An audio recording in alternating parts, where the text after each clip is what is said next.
விசேஷம் 11ஆம் அதிகாரம் 22 முதல் 24 வசனங்கள். இயேசு அவர்களை நோக்கி, தேவனிடத்தில் விசுவாசம் உள்ளவர்களாய் இருங்கள். எவனாகிலும் இந்த மலையை பார்த்து நீ பெயர்ந்து சமுத்திரத்திலே தள்ளுண்டு போ என்று சொல்லி தான் சொன்னபடியே நடக்கும் என்று தன் இருதயத்தில் சந்தேகப்படாமல் விசுவாசித்தால் அவன் சொன்னபடியே ஆகும் என்று மெய்யாகவே உங்களுக்கு சொல்லுகிறேன். ஆதலால் நீங்கள் ஜெபம் பண்ணும்போது எவைகளை கேட்டுக்கொள்வீர்களோ அவைகளை பெற்றுக்கொள்வோம் என்று விசுவாசியுங்கள். அப்பொழுது அவைகள் உங்களுக்கு உண்டாகும் என்று சொல்லுகிறேன். ஜெபத்தை குறித்து கடந்த பல வாரங்களாக இங்கே போதித்து வருகிறோம். முதலாவது, ஏன் நாம் ஜெபிக்க வேண்டும் என்பதை குறித்து பல வாரங்கள் போதித்தேன். இப்பொழுது இரண்டாம் பகுதிக்கு வந்திருக்கிறோம். அது என்னவென்றால், விசுவாசமும் ஜெபமும். விசுவாசம் ஜெபத்தில் எப்படி கிரியை செய்கிறது என்பதை காண்பிப்பதற்காக சில காரியங்களை எடுத்து இங்கே சொல்லி வருகிறேன். விசுவாசம் இல்லாமல் தேவனை பிரியப்படுத்துவது கூடாத காரியம் என்பதை நாம் அறிந்திருக்கிறோம். ஆவிக்குரிய ஜீவியத்திலே எல்லாமே விசுவாசத்தினால் தான் இயங்குகிறது. எதை பெற்றுக்கொள்ள வேண்டும் என்றாலும் விசுவாசத்தினால தான் அதை பெற்றுக்கொள்ள வேண்டும். ஜெபத்திலே எதை பெற்றுக்கொள்ள வேண்டும் என்றாலும் விசுவாசத்தின் காரியங்கள், கோட்பாடுகள் அதில் இயங்க வேண்டும். விசுவாசத்தின்படிதான் காரியங்களை செய்ய வேண்டும். ஆகவேதான் ஜெபிக்கும் போது விசுவாசத்தின் காரியங்களை அறிந்து வைத்திருப்பது நல்லது. விசுவாசம் எப்படி வேலை செய்கிறது, எப்படி கிரியை செய்கிறது என்பதை அறிந்து வைத்திருப்பது நமக்கு ஜெபத்திலே வெற்றி பெற உதவுகிறது. ஜெபத்திலே 100% நாம் பதிலை பெற வேண்டும் என்பதுதான் தேவனுடைய நோக்கம். பதிலை பெறும்போது தேவன் மகிமைப்படுகிறார் என்று வேதவசனம் சொல்லுகிறது. கேட்டு கேட்டு கிடைக்காம போறது ஜெபம் அல்ல. கேட்டு கேட்டு பெற்றுக்கொண்டு சந்தோஷம் நிறைவாகும்படி கேட்டு பெற்றுக்கொள்ளுங்கள் என்று சொல்லுகிறார். நாம் கேட்கிறது அவசியம், கேட்டு பெற்றுக்கொள்ளுகிறது ரொம்ப அவசியம். ஏனென்றால் அப்பொழுதுதான் தேவனுடைய நாமத்துக்கு மகிமை உண்டாகிறது. பெற்றுக்கொள்ளுகிற விதத்தில் நாம் கேட்க வேண்டும் என்றால் சில காரியங்களை நாம் சரியாக செய்ய வேண்டும். அதுல ஒரு காரியம் என்னவென்று சொன்னால், விசுவாசத்தை சரியான முறையிலே நாம் இயக்க வைக்க வேண்டும். மார்க் 11ஆம் அதிகாரம் 22 முதல் 24 வசனங்களை ஏன் வாசிக்கிறேன் என்று சொன்னால், விசுவாசத்தை குறித்த மாபெரும் போதனை இந்த பகுதியில் அடங்கி இருக்கிறது. இந்த போதனையுடைய இந்த பகுதியினுடைய பின்னணியை நான் உங்களுக்கு எடுத்து சொன்னேன். அத்தி மரத்தை சபித்தார். 24 மணி நேரம் பொறுத்துதான் அது பட்டு போயிற்று. அந்த 24 மணி நேரத்துக்கு நடுவில் சீஷர்கள் அதை காண்கிறார்கள். அவள் கண்ணால காணாதனால அதை பற்றி ஒன்றும் சொல்லல. அடுத்த நாள் 24 மணி நேரம் பொறுத்து அது பட்டு போயிற்றது என்று கண்டு, நீ சபித்த இந்த அத்திமரம் பட்டு போயிற்று என்று பேதுரு சொல்லுகிறான். அப்பொழுதுதான் இயேசு சொல்லுகிறார், தேவனுடைய விசுவாசத்தை உடையவர்களாயிருங்கள். அதாவது, நீ வைத்திருக்கிறது விசுவாசம் இல்ல பேதுருவே, நீ பார்த்தவன நம்புற. அத்தி இலைகள்லாம் உதிர்ந்து போற போது அதை பார்த்து இது பட்டு போயிற்று என்று நம்புகிறாய். ஆனால் நான் சொன்ன உடனேயே நான் நம்பிவிட்டேன். தேவனுடைய விசுவாசம் அதுதான், அப்படிதான் அது இயங்குகிறது என்று சொல்லி தேவனுடைய விசுவாசத்தை குறித்த ஒரு விளக்கத்தையே இங்க கொடுக்கிறார். எப்படி கொடுக்கிறார்? வேணுமென்றே ஒரு எக்ஸ்ட்ரீம் உதாரணத்தை சொல்லுகிறார். என்ன சொல்லுகிறார்? எவனாகிலும், அதே ரொம்ப எக்ஸ்ட்ரீம், யார் வேணாலும் செய்யலாமா, வேணும்னே அப்படி சொல்றாரு. எவனாகிலும் இந்த மலையை பார்த்து, என்னங்க மலையை சொல்றாரு, மலையை பார்த்து போனா போயிடுமா? அவர் சொல்லுகிறார், மலையை பார்த்து நீ பெயர்ந்து சமுத்திரத்திலே தள்ளுண்டு போ என்று சொல்லி அவன் சொன்னபடியே ஆகும் என்று தன் இருதயத்திலே சந்தேகப்படாமல் விசுவாசித்தால் அவன் சொன்னபடியே ஆகும். ஏன் மலையை பற்றி ஒரு உதாரணத்தை சொல்லுகிறார் என்று சொன்னால், உங்களுடைய வாழ்க்கையின் எந்த பிரச்சனையா இருந்தாலும் சரி, எவ்வளவு பெரிய பிரச்சனையா இருந்தாலும் சரி, எவ்வளவு நாளா இருக்கிற பிரச்சனையா இருந்தாலும் சரி, விசுவாசத்துக்கு எதிராக ஒன்று நிற்கவே முடியாது. விசுவாசம் அப்பேற்பட்ட ஒரு வல்லமை வாய்ந்தது என்பதை எடுத்து சொல்லும்படியாக தான் வேணுமென்றே மலையை ஒரு உதாரணமாக எடுத்து உபயோகப்படுத்துகிறார். மலையை பார்த்து நீ பெயர்ந்து சமுத்திரத்திலே தள்ளுன்னு போய் சொன்னாலும் போய்விடும் என்று சொல்லுகிறார். அதுல ஒரு காரியத்தை முக்கியமா கவனிக்க வேண்டும் என்று சொன்னேன். விசுவாசிப்பதை பற்றி ஒரு தடவை தான் சொல்லி இருக்குது, சொல்லுவதை பற்றி 3 தடவை சொல்லி இருக்குதுன்னு சொன்னேன். 3 முறை சொல்லப்பட்டிருக்கிறது. சொல்லி சொல்லி சொல்லி என்று, சொன்னபடியே சொன்னபடியே சொல்லி என்று 3 முறை சொல்லுவதை குறித்து அங்கே சொல்லப்பட்டிருக்கிறது. ஆகவே எப்படி ஜெபத்திலே வார்த்தைகளை உபயோகப்படுத்துவது என்பதை குறித்து போய்த்து வருகிறோம். ஏன்னா மலையை பார்த்து நீ போன்னு சொல்லும் போது அப்படியே ஆகும் என்று சொல்லிட்டு அடுத்த வசனத்தில் சொல்லுகிறார், ஆதலால் நீங்கள் ஜெபம் பண்ணும் போது. அப்ப ஜெபத்துக்கும் இந்த மலையை பார்த்து பேசுறதுக்கும் பெரிய சம்பந்தம் இருக்கிறது. ஆகவே உங்களுக்கு போதித்து வருகிறேன், ஜெபம் என்றால் என்ன? உங்கள் வாழ்க்கையின் மலைகளை பார்த்து நீங்கள் இயேசுவின் நாமத்திலே பேசுவதுதான் ஜெபம். மலைகளை பற்றி பேசுவதல்ல, உங்கள் பிரச்சனைகளை பற்றி பேசுவதல்ல, மலைகளை பார்த்து நீங்கள் பேசுவது, இதுதான் ஜெபம் என்பதை குறித்து எடுத்து போதித்து வருகிறேன். ஏனென்றால் இந்த மலையை பற்றி சொல்லிட்டு அடுத்த வசனமே, ஆதலால் நீங்கள் ஜெபம் பண்ணும் போது எவைகளை கேட்டுக்கொள்வீர்களோ அவைகளை பெற்றுக்கொள்வோம் என்று விசுவாசிகள், அப்பொழுது அவைகள் உங்களுக்கு உண்டாகும். இந்த 23ஆம் வசனத்தில் காணப்படுகிற 3 காரியங்கள் அப்படியே இங்க 24ஆம் வசனத்தில் இருக்கு பாருங்க. அன்னைக்கு காண்பித்தேன். 23ஆம் வசனத்தில் காணப்படுகிற 3 காரியங்கள் என்ன? மலையை பார்த்து பேச வேண்டும், அப்புறம் 2வது சொன்னபடி ஆகும் என்று சந்தேகப்படாமல் விசுவாசிக்க வேண்டும், 3வது சொன்னபடியே ஆகும். 24ஆம் வசனத்தை பார்த்தீங்கன்னா அப்படியே அந்த 3 காரியம் இருக்குது. அது என்ன? நீங்கள் ஜெபம் பண்ணும்போது எவைகளை கேட்டுக்கொள்வீர்களோ அதை கேட்டுக்கொள்வது தான் மலையை பார்த்து பேசுகிறது. 2வது அவைகளை பெற்றுக்கொள்வோம் என்று விசுவாசிகள், அதுதான் இருதயத்தில் சந்தேகப்படாமல் சொன்னபடி ஆகும் என்று விசுவாசிப்பது. 3வது சொன்னபடியே அது 3வது அப்பொழுது அவைகள் உங்களுக்கு உண்டாகும் என்று சொல்லுகிறது. என்ன? சொன்னபடியே ஆகும். அதுதான் ஜெபத்தினுடைய சாராம்சம், அதுதான் என்று இயேசு போதிக்கிறார். இங்க வார்த்தைகளுக்கும் ஜெபத்துக்கும் ரொம்ப பெரிய ஒரு சம்பந்தம் இருக்கு பாருங்க. என்ன விதமான வார்த்தைகளை உபயோகப்படுத்துகிறோம் என்பது ரொம்ப முக்கியம். ஆகவே எப்படி விசுவாச வார்த்தைகளை உபயோகப்படுத்துவது என்பதை குறித்து தான் போதித்து வருகிறோம். இதை குறித்து இன்னும் கொஞ்சம் காரியங்களை சொல்ல போறேன். போன வாரத்தில் சொன்னேன், ஆபிரகாமுக்கு குழந்தையை தர விரும்பின தேவன், வயதான காலத்தில் அவனுக்கு குழந்தையை தர விரும்பின தேவன் அவனிடத்துல வந்து அவனுக்கு விசுவாசத்தை போதிக்கிறார். ஏனென்றால் இவனுக்கு வெறும் குழந்தையை மட்டும் தர விரும்பல. அவர் விசுவாசம்னா என்ன, இவன் மூலமா உலகத்துக்கே போதிக்க வேண்டும் என்று விரும்புகிறார். இவனை விசுவாசிகளுக்கெல்லாம் தகப்பனாக்கி விசுவாசத்தை இவன் மூலமாக இந்த உலகத்துக்கு விளக்க வேண்டும் என்று சொல்லி அவர் என்ன பண்ணுகிறார்?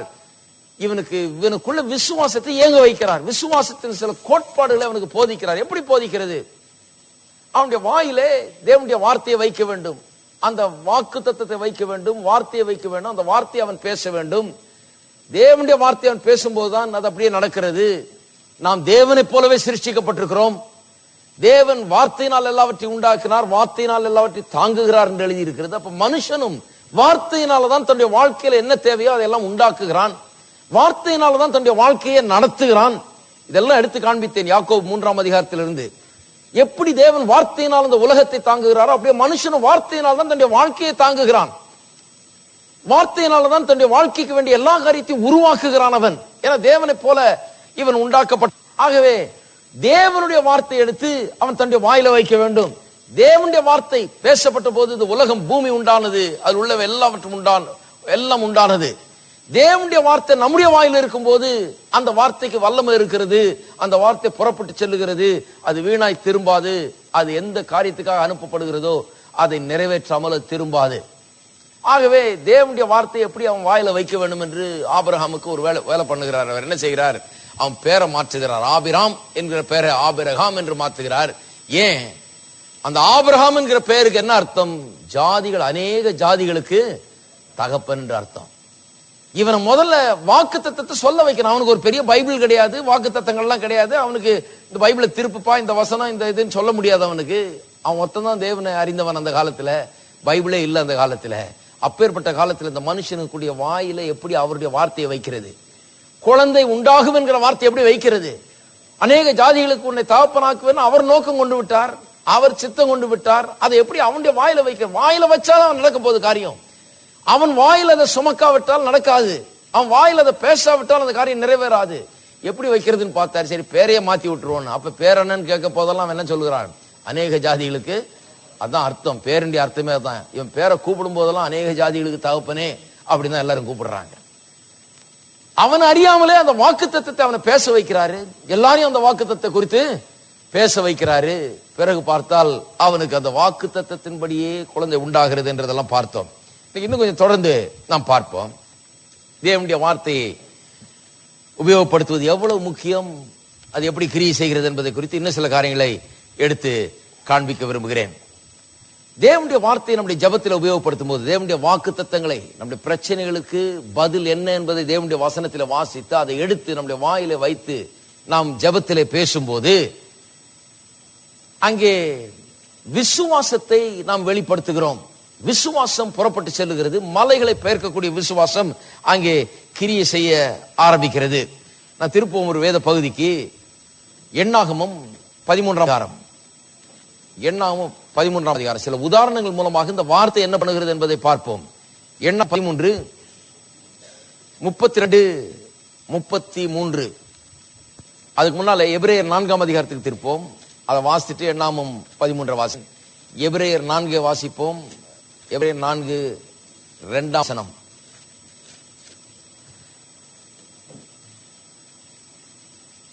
ஏனெனில் சுவிசேஷம் அவர்களுக்கு அறிவிக்கப்பட்டது போல நமக்கும் அறிவிக்கப்பட்டது. முதல்ல இருந்து வாசிக்கிறேன், 1ஆம் வசனத்திலிருந்து. ஆனபடினாலே அவருடைய இளைப்பாறுதலில் பிரவேசிப்பதற்கு ஏதுவான வாக்குத்தத்தம் நமக்கு உண்டாயிருக்க உங்களில் ஒருவனும் அதை அடையாமல் பின்வாங்கி போனவனாக காணப்படாதபடிக்கு பயந்திருக்க கடவோம். என்ன ஒரு எச்சரிக்கை பாருங்க விடப்படுகிறது இன்றைக்கு சபைக்கு. இளைப்பாறுதல் பிரவேசிப்பதற்கான வாக்குத்தத்தம் நமக்கு உண்டாயிருக்கிறதாம். எத்தனை பேர் நம்புறீங்க கர்த்தர் நம்ம இளைப்பாறுதல் பிரவேசிக்க விரும்புகிறாருன்னு சொல்லி? நிம்மதியா இருக்க விரும்புகிறார். இளைப்பாறுதல் பிரவேசிக்க வாக்குத்தத்தம் நமக்கு கொடுக்கப்பட்டிருக்கிறது. இளைப்பாறுதல் பிரவேசிக்கிறதுனா வாக்குத்தத்தத்தை கொடுக்கிறார். நாம் அதை எடுத்துக்கொண்டு அதில் பிரவேசிக்க முடியும். அதை செய்ய வேண்டும். அதை செய்யாமல் அதை அடையாமல் பின்வாங்கி போனவனாக யாரும் காணப்படக்கூடாது என்று எச்சரிக்கையாயிருங்கள் சொல்கிறார். சொல்லிட்டு ஒரு உதாரணத்தை சொல்லுகிறார். வாக்குத்தத்தம் கொடுக்கப்பட்டும் அதை அடையாமல் போனவர்களை குறித்த ஒரு உதாரணம். ஏனெனில் சுவிசேஷம் அவர்களுக்கு அறிவிக்கப்பட்டது போல நமக்கும் அறிவிக்கப்பட்டது. கேட்டவர்கள் விசுவாசம் இல்லாமல் கேட்டபடினால் அவர்கள் கேட்ட வசனம் அவர்களுக்கு பிரயோஜனப்படவில்லை. வசனத்தை கேட்டார்களாம், கேட்டும் பிரயோஜனப்படவில்லை. எவ்வளவு பெரிய ஒரு உண்மை பாருங்க. கொஞ்சம் யோசித்து பார்க்க வேண்டும். நிறைய பேர் நினைக்கிறாங்க ஏதோ கோயிலுக்கு போயிட்டு ஒரு பிரசங்கம் கேட்டு என்னமோ ஆக போகுது வாழ்க்கையில, அது மூலமா பெருசா என்னமோ நடந்துன்னு நினைக்கிறாங்க. கோயிலுக்கு போகிறது ரொம்ப முக்கியம், வசனத்தை கேட்கறது ரொம்ப முக்கியம். ஆனால் அந்த வசனத்தை கேட்டு அதை விசுவாசிப்பது அடுத்த படி பாருங்க. கேட்கறது வந்து ஒரு ஸ்டெப்பு தான், அதோட முடிஞ்சு போயிடல. அந்த விசுவாசத்தை கம்ப்ளீட் பண்ண வேண்டும், அதை பூரணம் உள்ளதாக மாற்ற வேண்டும். அதை பூர்ணமாக மாற வேண்டும் என்று சொன்னால் வெறும் கோயிலுக்கு வந்து உட்கார்ந்து பத்தாது, இந்த சேரை சுடக்கனா பத்தாது. அல்லது ஏதோ ஒரு பிரசங்கத்தை கேட்டோம்னு சொல்லி கேட்டுட்டு போனா பத்தாது. நிறைய பேர் கேட்டு கேட்டு கேட்டு கேட்டு பாருங்க, இந்த ஜனங்க பிரசங்கத்தை கேட்டார்களாம், ஆனால் அழிந்து போனார்கள் எழுதி இருக்குது. அப்படியே ஒரு சந்ததியே போயிட்டாங்க. ஏன் என்று சொன்னால் கேட்டார்கள், ஆனால் விசுவாசம் இல்லாமல் கேட்டபடினாலே அவர்களுக்கு அது பிரயோஜனப்படவில்லை. என்ன ஒரு காரியம் பாருங்க, பிரயோஜனப்படாத கேட்க முடியும் சில நேரத்தில். விசுவாசம் இல்லாமல் கேட்கும் போது, விசுவாசத்தை அதோடு மிக்ஸ் பண்ணாமல் இருக்கும் போது, விசுவாசத்தை கேட்கிற காரியத்தோடு விசுவாசத்தை கலக்காமல் இருக்கும் போது, கேட்ட காரியத்தை அப்படியே எடுக்கொண்டு அந்த வாயில வைத்து அதை பேசி நமக்கு சொந்தமாக்காமல் போகும்போது அங்கே சொல்லப்படுகிற காரியங்கள் வாக்குத்தத்தங்கள் நமக்கு சொந்தமாவது இல்லை. கேட்கிறோம், ஆனா கேட்ட போது விசுவாசத்தில் அதை பற்றி கொண்டு அதை எடுத்துக்கொண்டு நம்முடைய வாயில வைத்து நமக்கு சொந்தமாக்காத போது, எவ்வளவு பெரிய காரியம் வாக்குத்தத்தமா கடவுளே சொல்லி இருந்த போதும், சர்வ வல்லமுள்ள தேவனே சொல்லி இருந்த போதும் அது நிறைவேறாமல் போய்விடுகிறது. அப்புறம் என்ன சொல்ல, ஆண்டவரே என்னை ஏன் கைவிட்டீர், ஆண்டவரே ஏன் இது நிறைவேறல அப்படின்னு கேட்டுட்டு ஆண்டவர் சொல்றாரு, நானா கைவிட்டேன். உனக்கு இளைப்பாறுதலில் பிரவேசிக்கிறதுக்கு வாக்குத்தத்தத்தை கொடுத்திருக்கிற, நீ அதை எடுத்துக்கொண்டு அதை உனக்கு சொந்தமாக்கி அதை விசுவாசித்து அதை எடுத்து உன் வாயில வைத்து அதையே பேசி அதை உன்னுடையதாக்கி சுதந்திரித்துக் கொள்ளும்படியா உனக்கு சொல்லி இருக்கிறேன். ஆனால் நீ அதை கத்தாவே நீர் என்னையே கைவிட்டீன்னு என்ன அர்த்தம்?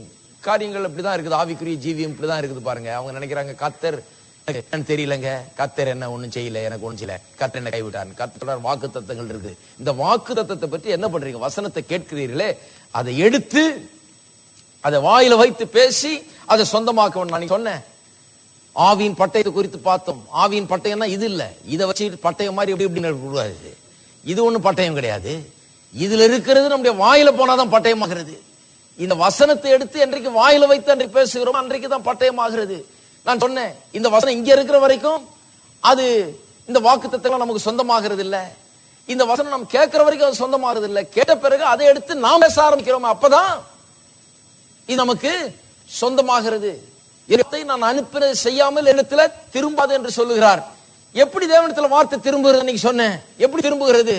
நான் என்னுடைய வாயில இருந்து அதை பேசும்போது தேவனிடத்துல திரும்பி போயிடுது. சொல்லுது கரெக்ட், நான் அக்கம்ப்ளிஷ் பண்ணிட்டேன். என்ன காரணத்துக்காக போன செஞ்சுட்டு வந்துட்டேன். அங்க போன அவர் அதை எடுத்துக்கொண்டார், வாயில வைத்தார், அவர் பேசுகிறார். இப்ப நிறைவேறிடும். அது வேலை அதை க்ளோஸ், அதோட முடிஞ்சது.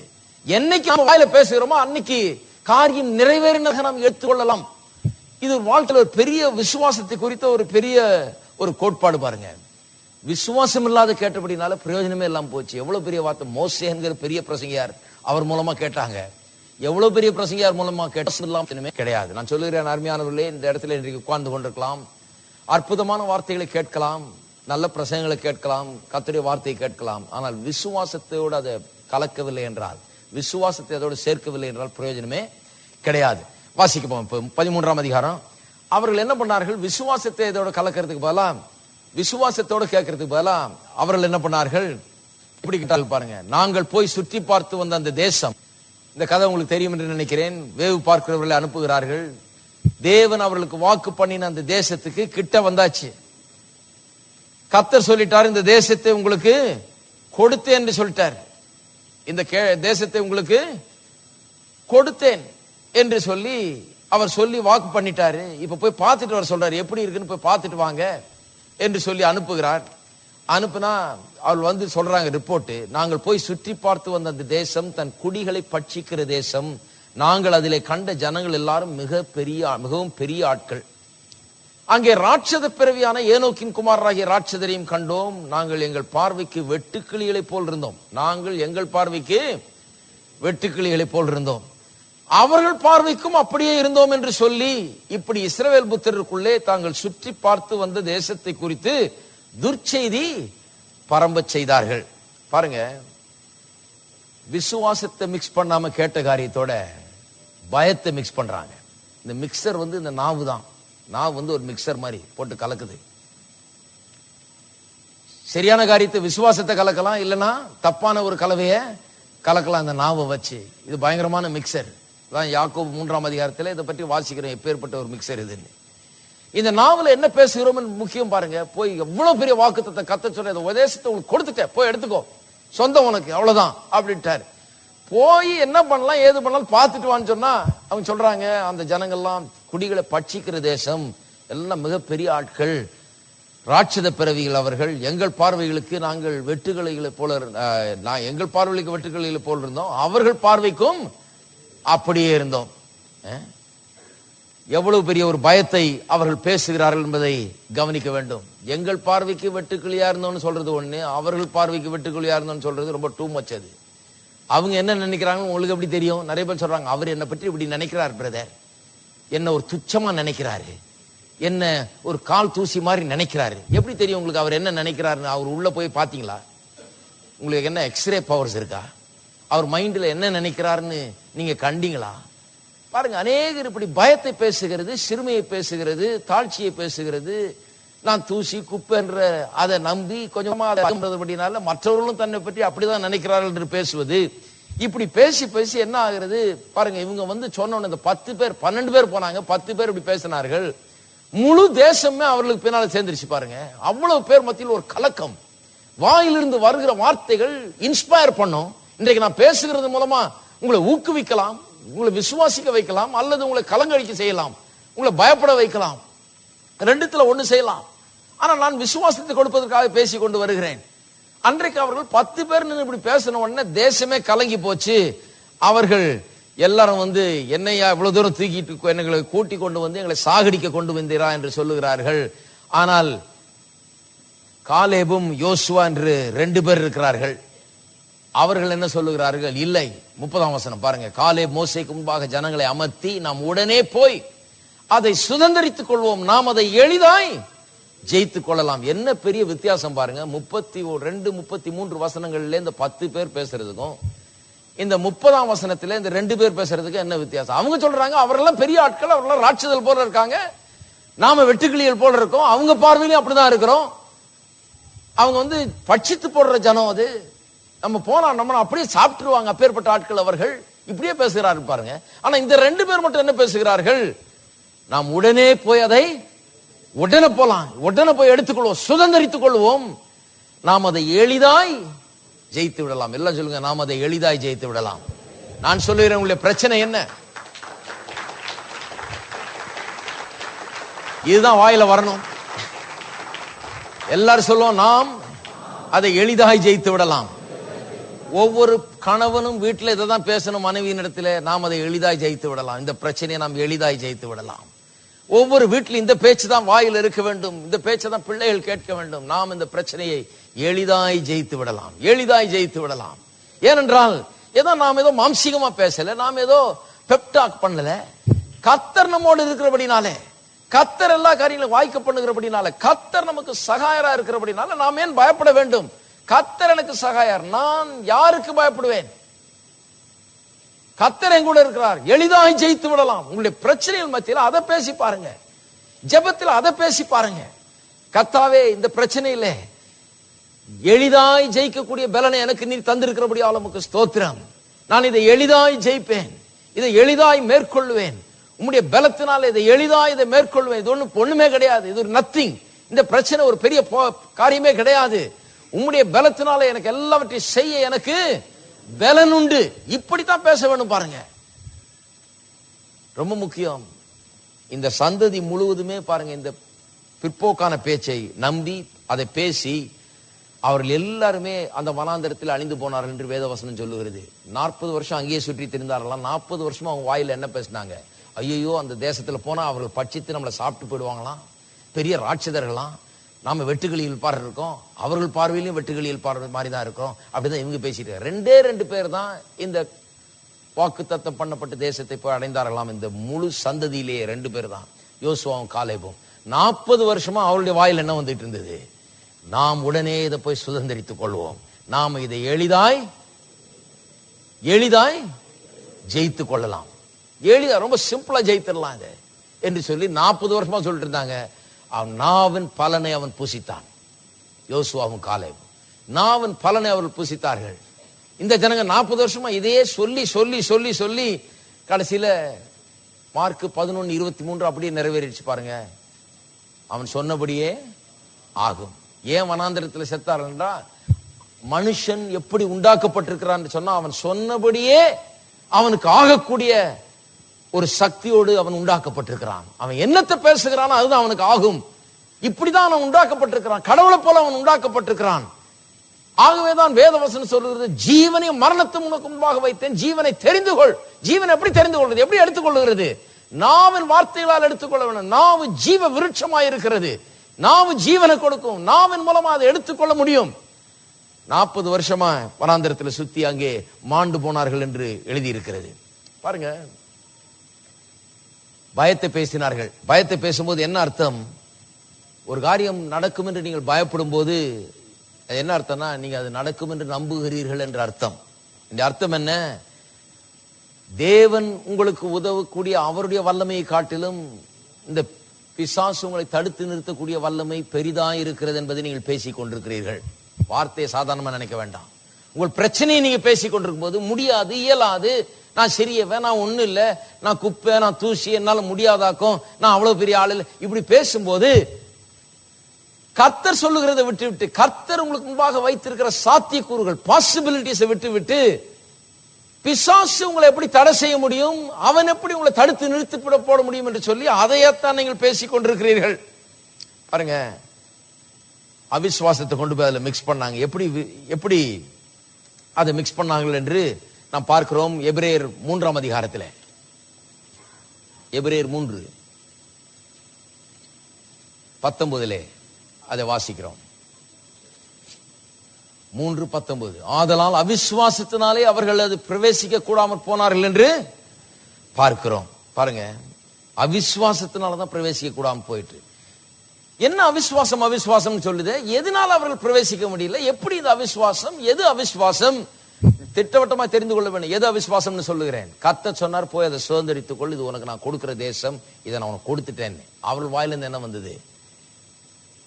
நாம் இதை போய் சுதந்திரித்துக் கொள்ள முடியாது, அங்க இருக்கிறவர்கள் பட்சித்து போடுவார்கள், அவர்கள் ராட்சதர்கள், நாம் எல்லாம் வெட்டுக்கிளிகள். இதுதான் வாயிலிருந்து வந்து. கர்த்தர் சொல்றார், go and possess it ன்னு இவங்க சொல்றாங்க, we are not able. கர்த்தர் சொல்றார், possess it, எடுத்துக்கொள்னு இவங்க சொல்றாங்க, நம்மால முடியாது. எடுத்துக்கொள்னு சொல்றாங்க, ஆனா இவங்க வாயிலிருந்து என்ன வருது? என்னால முடியாது என்று. இதுதான் அவிசுவாசம். இப்படி பேசினால் நிச்சயமாக எவ்வளவு பெரிய வாக்குத்தத்தத்தை எவ்வளவு பெரிய தேவன் கொடுத்தாலும் சரி, அவர் சர்வ உள்ளவராக இருந்து பிரயோஜனம் இல்லை. ஏனென்றால் நாம் தேவனுடைய வல்லமையும் பலத்தையும் நம்முடைய வாழ்க்கையில் அனுபவிக்க தவறி விடுகிறோம். ஏனென்றால் அவருடைய வார்த்தை எடுத்து நாம் வாயில வைத்து பேசவில்லை. அவர் எடுத்துக்கொள்னு சொல்ல, நாம என்ன சொல்றோம்? எடுத்துக்க முடியாது என்று சொல்லுகிறோம். இதுதான் அவிசுவாசம். பாருங்க, எவ்வளவு பெரிய பாலும் தேனும் ஓடுகிற தேசத்தை, அந்த பிக்சரே ரொம்ப அருமையான ஒரு பிக்சர் பாருங்க. எகிப்தின் அடிமைத்தனத்திலிருந்து கொண்டு வந்து பாலும் தேனும் ஓடுகிற தேசம். எபிரேயர் 4ஆம் அதிகாரத்தில் சொல்லப்பட்டிருக்கிறது, அவர்களுக்கு சுவிசேஷம் அறிவிக்கப்பட்டதாம். 2ஆம் வசனம் சொல்லுது இல்லையா, நம்ம வாஸ்தவம் இல்லையா? சுவிசேஷம் அவர்களுக்கு அறிவிக்கப்பட்டது. அவர்களுக்கு அறிவிக்கப்பட்ட சுவிசேஷம் என்ன? நிறைய பேர் சொல்றாங்க, இது ப்ராஸ்பெரிட்டி காஸ்பல் யான்னு. அதுதான் அறிவிச்சாங்க. பாலும் தேனும், அதான் அவங்களுக்கு சொல்லப்பட்டது. அவங்களுக்கு என்ன சுவிசேஷம் சொன்னாங்க? பாலும் தேனும் ஓடுற தேசத்துக்கு நீ போய் சேருவை, உன் தரித்திரம் தீரும், உன்னுடைய சங்கிலிகள் அறுக்கப்படும், உன்னுடைய அடிமைத்தனம் தீரும், உன்னுடைய சிறுமை தீரும், உன்னுடைய தாழ்ச்சி நீங்கி போகும். உனக்கு ஒன்று இல்லாம நிக்கிறியே அது மாறி உனக்கு ஆசீர்வாதம் உண்டாகும். இதுதான் அங்க பிரசங்கிக்கப்பட்டது. சுவிசேஷம் அவர்களுக்கு அறிவிக்கப்பட்டது. சுவிசேஷம் என்றால் நற்செய்தி. என்ன நற்செய்தி? கட்டப்பட்டிருந்தவர்களுக்கு விடுதலை, நொறுக்கப்பட்டவர்கள் ஒடுக்கப்பட்டவர்களுக்கு ஒரு நல்வாழ்வு. இதுதான் அவர்களுக்கு பிரசங்கிக்கப்பட்டது. பழைய ஏற்பாட்டு காலத்தில் அவர்களுக்கு என்ன சுவிசேஷம் பிரசங்கிக்கப்பட்டது? பாலும் தேனும் ஓடுற தேசத்தை கர்த்தர் உனக்காக வச்சிருக்கிறார். நீ அடிமைத்தனத்தில் இருக்க வேண்டிய ஆள் இல்ல, ஒடுக்கப்பட்டு நீ நொறுக்கப்பட்டு இருக்கிறாய். ஆனால் கர்த்தர் உன்னை என்ன பண்ண ஆசீர்வதிக்க விரும்புகிறார். பைபிளை நல்லா வாசிக்கணும் பாருங்க. இவங்களை ஒடுக்குறதுனா லேசான காரியம் இல்ல. கர்த்தர் ஆசீர்வதித்தவங்களை ஒடுக்குறதுனா லேசான காரியம் இல்ல. பாருங்க, ஒடுக்குறான் எகிப்துல போட்டு இவனை நசுக்கி நசுக்கி ஒடுக்கி ஒடுக்கி பாக்குறான். ஒடுக்க ஒடுக்க இவர்கள் பெருகுகிறார்களாம். வாசித்து பார்த்திருக்கீங்களா? முதல் 2 அதிகாரத்தை வாசித்து பாருங்க. யாத்திராமத்துல ஒடுக்க ஒடுக்க இவனை துன்பப்படுத்த நசுக்க நசுக்க இவன் பெருகுகிறான். பார்க்க பார்க்க அவனுக்கு பயமா இருக்கு. என்னடா இது, இவனை என்ன பண்ணாலும் இவன் பெருகிட்டே போகிறான்னு சொல்லி. ஏன் பெருகிட்டு போறான்னா, இவன் தேவனுடைய பிள்ளை, தேவன் அவனோடு கூட இருக்கிறார். கடைசியில ஒடுக்கிறவர்களிருந்து விடுதலை உண்டாகிறது. பாலும் தேனும் ஓடுகிற தேசம் தான் இவர்களுக்கு பிரசங்கிக்கப்பட்ட சுவிசேஷம். அதை அடையாமற் போனார்கள். பாலையும் தேனை அடையாமற் போனார்கள். எல்லாரும் சொல்லுங்க, பாலும் தேனும் எனக்காக தேவன் வைத்திருக்கிற ஆசீர்வாதம். வார்த்தை என்ன நல்லா இருக்கு பாருங்க. பாலும் தேன்னா நம்மலாம் யோசித்து கூட பார்க்க முடியல. இந்தியா தேசத்துல பாலும் தேனையும் பிரசங்கம் பண்ணா என்ன ஒரு மாதிரி முறைக்கிறாங்க எல்லாரும். இவருக்கு என்ன பைத்தியமா பிடிச்சிருக்குன்னு எனக்கு ஞாபகம் இருக்கு. பல வருஷம் முன்னால் நான் படித்து கொண்டிருந்த போது எங்க அப்பா அங்க வந்திருந்தாங்க, அமெரிக்காவுக்கு வந்திருந்தாங்க. அப்ப ஒரு ஹோட்டல்ல போய் பிரேக்ஃபாஸ்ட் சாப்பிட்டுட்டு இருந்தோம். அங்க எல்லாமே அன்லிமிட்டெட் தான், ஆல் யூ கேன் ஈட். அது அமெரிக்கால மட்டும்தான். எல்லாம் லிமிட்டடா இத்தனை ரொட்டி இத்தனை கறின்னு கொடுக்க மாட்டான். எல்லாத்தையும் மொத்தமா வச்சுட்டு எவ்வளவு வேணா சாப்பிட்டுக்க போ அப்படின்னு சொல்லி விட்டுருவாங்க. ஒரு $5 வாங்கிட்டு என்ன வேணா சாப்பிட்டு போன்னு. எல்லாம் அன்லிமிட்டெட். பெப்சி மோர் கொண்டு பால் மோர் கொண்டு எல்லாம் அன்லிமிட்டெட். எங்க அப்பா வந்திருந்தார். நான் கொண்டு போய் ஒரு இடத்துல உட்கார வச்சு இவருக்கு சாப்பாடு வாங்கி கொடுத்துட்டு இருக்கேன். இந்த பிரேக்ஃபாஸ்ட் வாங்கி கொடுத்துட்டு இருக்கேன் பாருங்க. அந்த டேபிள்ல காஃபி கொண்டாந்து ஊத்திக்கிட்டே இருக்கான். அம்பாட்டுக்கு குடிக்க குடிக்க ஊத்தி நிரப்பிக்கிட்டே இருப்பான். காஃபியை நிரப்பிக்கிட்டே இருந்தா பால் எங்கன்னு கேட்டாருன்னு, பால் எங்க இருக்குன்னா ஒரு ஜக்கு நிறைய பால் வச்சிருக்கான். பக்கத்திலே தேனும் ஒரு ஜக்கு நிறைய வச்சிருக்கான்.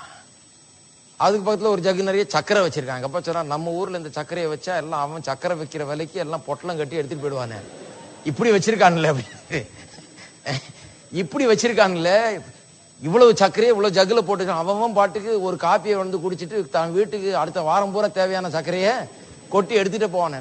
எடுத்துட்டு போலாம் வேணும்னா ஒன்னும் சொல்ல மாட்டான். அவன் ஒன்னும் சொல்ல போறது இல்லை. ஏன்னா அது பாலும் தேனும் ஓடுகிற தேசம். இதெல்லாம் நம்ம கொஞ்சம் கூட இங்க காணாதனால சில நேரத்தில் இது கற்பனை கூட பண்ணி பார்க்கறதுக்கு வித்தியாசம் இருக்கு. நான் சொல்றேன், நம்முடைய தேவன் அமெரிக்காவை காட்டிலும் பெரியவர். அமெரிக்காலாம் ஒண்ணுமே கிடையாது.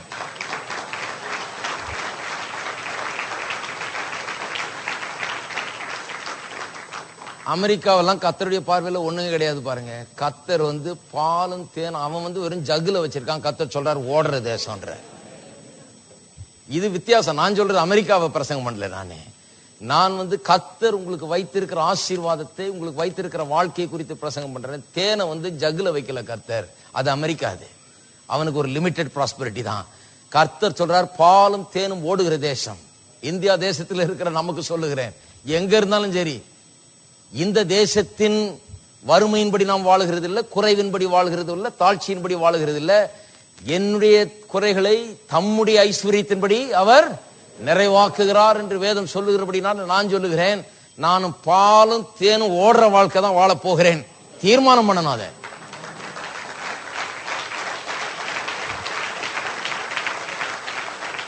மனதில் அதை வைக்கணும்.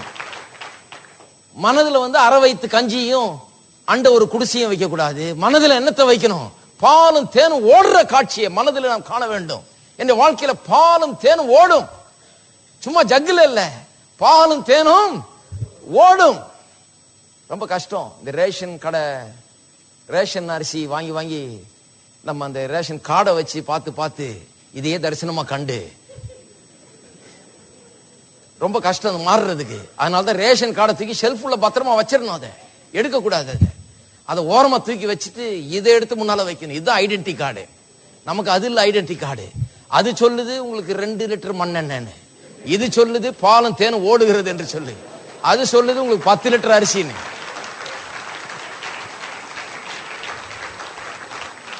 என்னுடைய ஐடென்டிட்டி கார்டு இது. இதை நான் வாசிக்க வேணும். பாருங்க, நம்ம மனதை மாற்ற வேணும். பாருங்க, நம்ம தேசத்துக்கு நேரம் நம்ம போய் அப்படியே ஃபிட் ஆகிக்க கூடாது. இதுல போயிட்டு அப்படியே ஆமா brother, I am a poor little Indian, நான் born in India, so I am a poor little Indian. என்ன பண்ண வேணும்? இந்தியா தேசத்துல இந்த பைபிள் எடுத்து இதை நல்லா, அதுக்கு தான் இதை நல்லா பெருசா வாங்குங்க. இது இந்த ஐடென்டிட்டி கார்டை தூக்கி எங்கேயாவது அடியில் எங்கேயாவது சொருகி வைங்க. எங்கேயாவது கிடக்குது. அது எப்போது வேணும்னா அந்த கவர்மெண்ட்ல கேட்டாங்க அப்படி காமிச்சிட்டு தூக்கி திருப்பி உள்ள வச்சிடணும். என்னது எங்க இருக்குன்னே தெரியல, யார்கிட்டயும் கொடுத்து வச்சிருக்கேன், பத்திரமா நீங்க வச்சிருங்க. இந்த தரித்திரத்தை நான் சுமக்க போறதில்லை. என் ஐடென்டிட்டி கார்டை எப்பவுமே நான் சுமந்து கொண்டிருக்கிறேன். இதுதான் என்னுடைய ஐடென்டிட்டி கார்டு. இது சொல்லுகிறது எனக்கு என்ன கர்த்தர் வைத்திருக்கிறார் என்று.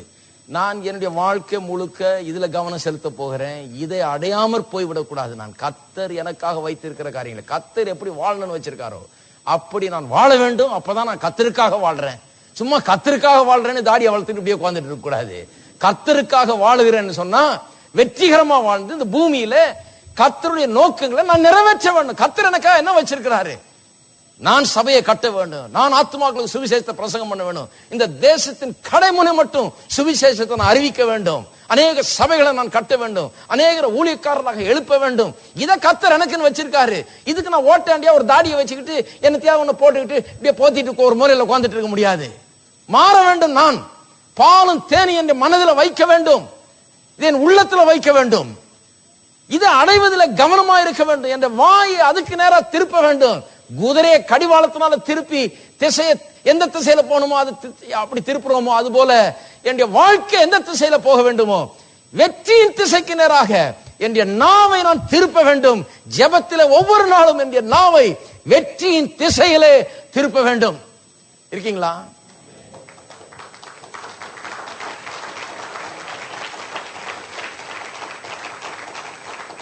ஆகவே அருமையானவர்களே, ஜபம்னா விளையாட்டு இல்லை, ஏதோ சும்மா மண்டிட்டு மன்றாடுறது ஜபம் இல்லை.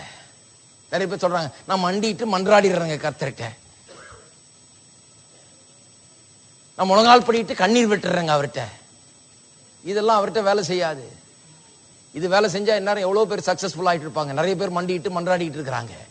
ஜெபம் என்கிறது தேவனுடைய வார்த்தை எடுத்து வாயில வைத்து அதை விசுவாசித்து இதை அடைந்தே தீர வேண்டும் என்கிற ஒரே நோக்கத்தோட அதையே என்னுடைய விண்ணப்பமாக்கி அதையே என்னுடைய பேச்சாக்கி அதே என்னுடைய வாழ்க்கை ஆக்குகிறதான் ஜெபம். இருக்கீங்களா? நிறைய பேர் சொல்றாங்க ஏன் வெறும் மனசுல வச்சா போதாதா, ஏன் வாயில வைக்கணும்? ஏன் மனசுல நினைச்சா போதாதா, ஏன் வாயில வைக்கணும்? ஏன் வாயில வைக்கணும்னு சொல்லுகிறேன். ஏனென்று சொன்னால் மார்க் 11:23 சொல்லுகிறது, அவன் சொன்னபடியே ஆகும். அவன் நினைச்சபடியே ஆகும்னு சொல்லி இல்லை இங்கே பைபிள்ல, அவன் சொன்னபடியே தான் ஆகும் என்று சொல்லியிருக்க. அதனால தான் வாயில வைக்க வேண்டும். ஏன் இன்னொரு காரணம் சொல்லுகிறேன். மார்க் 10:34 சொல்லுகிறது, அப்படி இருதயத்தின் நிறைவினால் வாய் பேசும். நீங்க சொல்லலைன்னா இன்னும் இருதயம் நிறையலன்னு அர்த்தம். பாலும் தேனும் இருதயத்தில் நிறைஞ்சதுன்னா வாய் என்ன பண்ணும்? பேசும். வாய் பேசுதுன்னா அது அடையாளம் என்ன? உள்ளம் நிறைஞ்சிருச்சுன்னு அர்த்தம். இன்னொரு வசனம் சொல்லுகிறது, 2 கொரிந்தியர் 4:13 சொல்லுகிறது, நாங்கள் விசுவாசிக்கிறோம் ஆகையால் பேசுகிறோம். அதனால்தான் பேச வேணும், வெறும் விசுவாசித்து பத்தாது. அதனால்தான் மார்க் 11:23 விசுவாசிக்கிறது ஒரு தடவை தான் சொல்லி இருக்குது, பேசுறத 3 தடவை சொல்லி இருக்கிறது. ரோமர் 10:17 சொல்லுகிறது, விசுவாசம் கேள்வினால் வரும், கேள்வி தேவனுடைய வார்த்தையினால் வரும். அதுதான் பேசணும். தேவனுடைய வார்த்தைன்னு சொன்னா ரேமா, ரேமான்னு சொன்னா பேசப்படுகிற வார்த்தை, நாம் உச்சரிக்கிற வார்த்தை. விசுவாசம் தேவனுடைய வார்த்தையினால் வரும்னா நல்ல கவனிங்க. தேவனுடைய வார்த்தையினால் வரும்னா இந்த பைபிள்னால வரும் என்றல்ல. இந்த பைபிளை எடுத்து என் வாரியில் என்னைக்கு வைக்கிறோம் அப்பதான் விசுவாசம் வரும். இந்த எழுதப்பட்டிருக்கிற வார்த்தையை எடுத்து என்னுடைய வாயினாலே நான் பேசுகிற வார்த்தையை என்னைக்கு அதை மாத்துகிறேனோ, ரேமா வேர்டாக அது என்றைக்கு மாறுகிறதோ, வாயிலிருந்து உச்சரிக்கிற வார்த்தையை அது என்றைக்கு மாறுகிறதோ அன்றைக்கு தான் விசுவாசம் வரும். விசுவாசம் கேள்வியினால் வரும், கேள்வி தேவனுடைய வார்த்தையினால் வரும். என் வாயில நான் பேசி என் காதில் அது கேட்கும் போதுதான் எனக்கு விசுவாசம் உண்டாகிறது. இன்னொரு காரணமும் சொல்லுகிறேன், ஆவி இல்லாத சரீரம் எப்படி செத்ததா இருக்கிறதோ அது போலவே கிரியை இல்லாத விசுவாசம் செத்தது என்று யாக்கோபு 2:26 வாசிக்கிறோம். நான் சொல்லுகிறேன், உங்கள் வார்த்தைகள் தான் உங்களுடைய விசுவாசத்தின் ஆவியாயிருக்கிறது. சரீரத்தில் ஆவி இல்லைன்னா செத்ததாயிடுகிறது. விசுவாசத்துல இந்த வார்த்தை இல்லைன்னு சொன்னா அது செத்ததாய் மாறிவிடுகிறது. சரி, ஆகவே முதலாவது காரியம் என்ன? ஏன் வார்த்தைகள் ரொம்ப முக்கியம் என்று சொன்னால், நமக்கு பிரசங்கிக்கப்படுகிற காரியங்களை விசுவாசத்தோடு ஏற்றுக்கொள்ள வேண்டும். விசுவாசம் இருக்கிறதுக்கு அடையாளம் என்ன? வாயினால அது பேச வேண்டும், விசுவாசத்தை அதுல கலக்க வேண்டும். அப்பதான் பிரசங்கிக்கப்படுகிற காரியம் நமக்கு பிரயோஜனமா இருக்கும். இன்றைக்கு நீங்கள் கேட்கிற காரியம் என்னைக்கு எப்ப பிரயோஜனமா இருக்கும்? கேட்டுட்டு போனதுனால பிரயோஜனமா இருக்காது. ஏதோ நான் உங்களுக்கு தலையில ஜெபம் பண்ணி அனுப்பிச்சதுனால பிரயோஜனமா இருக்காது. ஏதோ நான் உங்களுக்காக கடந்து மன்றாடிட்டு கிடக்கிறதுனால பிரயோஜனமா இருக்காது. அதெல்லாம் எதுக்கு நான் மன்றாடுறேன்னா, உங்க கண்கள் திறக்கப்பட வேணும், நீங்கள் சத்தியத்தை பார்க்க வேணும், நீங்க அதை புரிந்து கொள்ள வேணும், வெளிப்பாட்டு நாவி உங்களுக்கு வர வேண்டும். இதுக்கு தான் நான் ஜெபம் பண்றேன். ஆனா என்றைக்கு அது உங்களுக்கு சொந்தமாக போகுது, உங்களுக்கு அது என்றைக்கு பிரயோஜனமா இருக்க போகுதுன்னா, நீங்க அதை எடுத்து அப்படியே எடுத்து வாயில வைக்கும் போதுதான். இதுதான் மனுஷனுக்கு தேவன் கொடுத்திருக்கிற ஒரு பெரிய ஒரு ஆற்றல் பாருங்க. He can choose words and put it in his mouth. வார்த்தைகளை அவன் தெரிந்து கொண்டு தன்னுடைய வாயில வைக்க முடியும். என்ன வேண்டும் என்கிறதை குறித்த வார்த்தைகள் தேவனுடைய வார்த்தைகளை எடுத்து அவன் வாயில வைத்து பேச முடியும். அவன் பேசினபடியே அவன் தன்னுடைய வாழ்க்கையில காரியங்களை உருவாக்க முடியும். இதுதான் மனுஷனுக்கு தேவன் கொடுத்திருக்கிற பெரிய ஆற்றல். இரண்டாவது காரியம், தேவனுடைய வார்த்தையை ஜெபத்தில் உபயோகப்படுத்துவதன் மூலமாக நம்முடைய பிரச்சனைகளை உதறி தள்ளிவிட்டு பிரச்சனைக்கான பதில்களை நாம் உறுதியாய் பற்றி கொள்ள முடிகிறது. இது ரொம்ப முக்கியமான விஷயம் பாருங்க. தேவனுடைய வார்த்தை ஏன் பேசணும்ன்றது சொல்லிட்டு இருக்கேன். ஏன் பேசணும்னா, முதலாவது காரணம் அது அப்பதான் அது விசுவாசம் அங்க உண்டாகிறது, விசுவாசத்தோட கலக்கிறது, அது நம்முடையதாகிறது, அப்பதான் நமக்கு சொந்தமாகிறது. இரண்டாவது, தேவனுடைய வார்த்தை ஜெபத்துல பேசும்போது என்ன பண்ணுகிறோம்? நம்முடைய பிரச்சனைகளை உதறி தள்ளுகிறோம். ஜெபத்துல அதனால பிரச்சனையை பேசக்கூடாது, தேவனுடைய வார்த்தையை பேச வேணும். ஏன் தேவனுடைய வார்த்தையை பேச வேணும்? தேவனுடைய வார்த்தை தான் பதிலா இருக்கிறது. தேவனுடைய வார்த்தை ஜெபத்தில் பேசும்போது பிரச்சனைகளை தூக்கி எறிகிறோம், பதில்களை அரவணைத்துக் கொள்கிறோம், பதில்களை இறுக பற்றி கொள்கிறோம். திருப்போம் எபிரேயர் 4ஆம் அதிகாரம் 14ஆம் வசனம். எபிரேயர் 4:14. வானங்களின் வழியாய் பரலோகத்திற்கு போன தேவகுமாரனாகிய இயேசு என்னும் மகா பிரதான ஆசாரியர் நமக்கு இருக்கிறபடினால் நாம் பண்ணின அறிக்கையை என்ன பண்ணணும்? உறுதியாய் பற்றி கொண்டிருக்க கடவோம். நாம் பண்ணின அறிக்கையை உறுதியாய் பற்றி கொண்டிருக்க கடவோம். என்ன அறிக்கை பண்ணி இருக்கிறோம்? இயேசுவே ஆண்டவர் என்று அறிக்கை பண்ணி கொண்டிருக்கிறோம். இயேசுவே ஆண்டவர் அறிக்கை பண்ணிட்டு நான் ஒரு ஏழைங்க அப்படின்னா அதுக்கு எதுக்கு சம்பந்தமே இல்லை.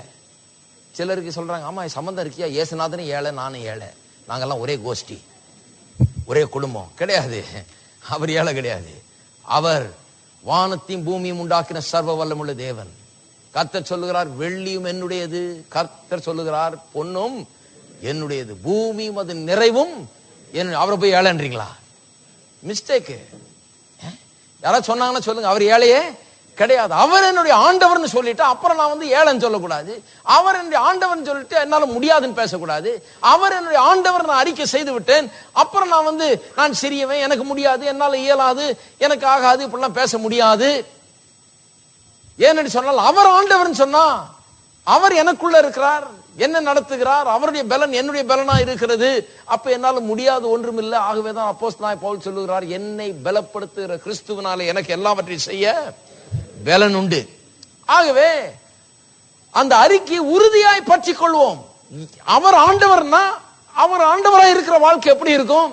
அவர் ஆண்டவராய் இருந்து நடத்தும் போது எப்பேற்பட்ட வெற்றி, எப்பேற்பட்ட ஜெயம், எப்பேற்பட்ட ஞானம், எப்பேற்பட்ட கிருபை, எப்பேற்பட்ட ஏராளம் தாராளம் என்பதை அதோடு ஒத்துதான் பேசணும். அந்த அறிக்கையை நாம் உறுதியாய் பற்றி கொண்டிருக்க வேண்டும். அநேகர் என்ன பண்ணுறாங்க? பிரச்சனையை உறுதியாய் பற்றி கொண்டிருக்கிறாங்க. ஏன்னா ஜெபம் பண்ணும் போதெல்லாம் பிரச்சனையை தான் ஜெபம் பண்றாங்க. ஆண்டவரே 3 மாசமா ஜெபம் பண்ணிட்டு இருக்கிற ஆண்டவரே, அந்த பிரச்சனையை நீர் மறந்துட்டீரா, கேட்கலையா அப்படின்னு திரும்ப திரும்ப சொல்லிட்டு இருக்கிறாங்க. கர்த்தர் சொல்றாரு, உன் பிரச்சனை எல்லாம் எனக்கு தெரியும், ஆனால் உன் பிரச்சனை என்னைக்கு நீ வரைக்கும் இப்போ ஒரு கடைக்கு போறேன், இந்த வாட்ச் இருக்கு, நான் கொண்டு போறேன், ரிப்பேர் பண்றதுக்காக கொண்டு போறேன், இது எப்படிங்க பண்ணி தருவீங்களா, இதை எப்போ ரிப்பேர் பண்ணி தருவீங்கன்னா அவர் சொல்ல, ரொம்ப நேரம் நின்று 10-15 நிமிஷம் கிட்ட பண்ணி தருவீங்களா கேட்டு, முதல்ல என்கிட்ட கையில கொடுங்க, அப்பதான் பண்ணி தருவேன். நீங்க கையில வச்சுட்டு இருக்க வரைக்கும் நான் ஒன்றும் பண்ண முடியாது. என் கையில கொடுத்தாதான் நான் ஏதாவது பண்ண முடியும்.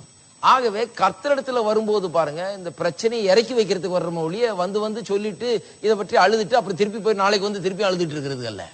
ஜெபம் அதுக்கு இல்லை. ஜெபம் என்கிறது நம்முடைய பாரங்களை எல்லாம் கர்த்தர் மீது வைத்து விடுவோம். அவர் நம்ம விசாரிக்கிறவராக இருக்கிறபடினால நம்முடைய பாரத்தை எல்லாம் என்ன பண்றோம்?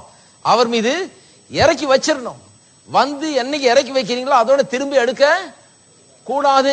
திருப்பி எடுத்துட்டு போயிட்டா, நான் வாட்ச் அவர் கையில கொடுத்துட்டு சரி அவர் நான் பாத்துக்கிறேன், திருப்பி வரும்போது கையோட எடுத்துட்டு வந்துட்டா வாட்ச் ரிப்பேரே ஆகாது. அது ரிப்பேர்லயே தான் இருக்கும். திருப்பி திருப்பி நான் இதையே பண்ணிட்டு இருந்தேன்னா அப்புறம் கர்த்தர் ஏன் என்னுடைய ஜெபத்துக்கு பதில் அளிக்கலன்னு நாம் பேசக்கூடாது. ஏனென்று சொன்னால் என்னுடைய பிரச்சனையை நான் வாயில வைத்திருக்கிறேன், என்னுடைய பிரச்சனையை தான் பேசி கொண்டிருக்கிறேன்.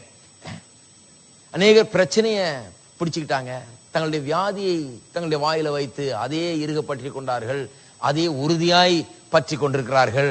அநேகர் தங்களுடைய தரித்திரத்தை தங்களுடைய வாயில வைத்து அதே உறுதியாய் பற்றி கொண்டிருக்கிறார்கள். அநேகர் பாருங்க, வாயில என்ன இருக்குதோ அதான் உறுதியா பற்றி கொள்கிறோம். அறிக்கை உறுதியாய் பற்றி கொள்வோம் என்று சொல்லி இருக்கு பாருங்க. அறிக்கை உறுதியா பற்றி கொள்வோம் சொன்னா எதை நம்ம அறிக்கை செய்யறோமோ அதுதான் நம்மளுக்கு சொந்தமாய் விடுகிறது. ஆனந்தம் சொல்லி இருக்குது, இந்த அறிக்கை உறுதியாய் பற்றி கொள்வோம். எந்த அறிக்கையை? ஜெயத்தின் அறிக்கையை, சுகத்தின் அறிக்கையை, வெற்றியின் அறிக்கையை, விடுதலையின் அறிக்கையை, சமாதானத்தின் அறிக்கையை, தேவனிடத்திலிருந்து என்னவெல்லாம் உண்டாயிருக்கிறதோ அவற்றை குறித்த அறிக்கையை. ஏனென்றால் எதை அறிக்கையிடுறோமோ அதை தான் நாம் பிடித்துக் கொள்ளுகிறோம். நான் நிறைய தடவை சொல்லியிருக்கேன், தரித்திரம் பிடிச்சிருச்சுன்றாங்க.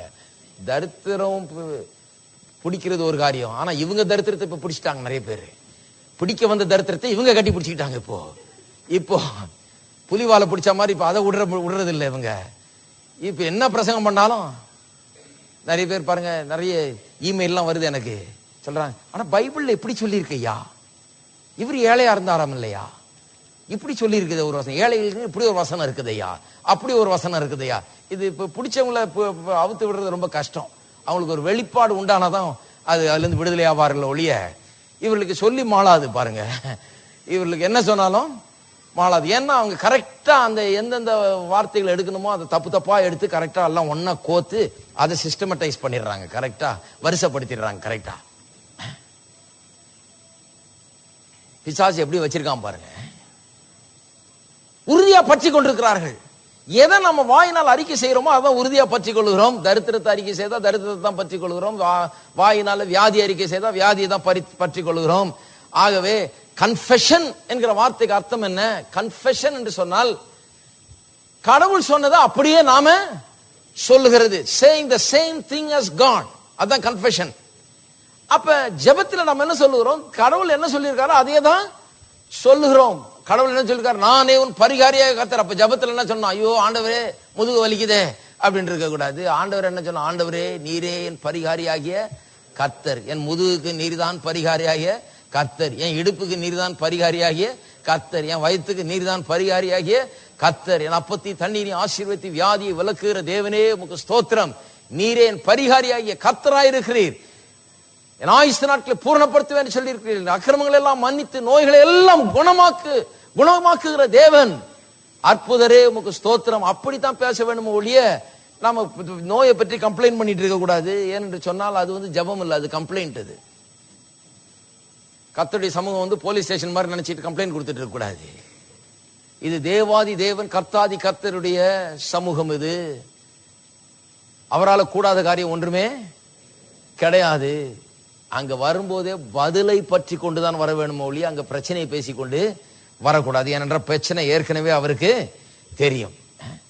ஜெபத்துல பேசுறது மட்டும் இல்ல, தேவனுடைய வார்த்தையை ஜெபம் பண்ண பிறகும் அதை பேசணும், பதில் வர்ற வரைக்கும் அதை பேச வேண்டும். சில சொல்றாங்க, என்னையா பேசின ஒண்ணுமே வரல, பேசிக்கிட்டே இருங்க அப்பதான் வரும்.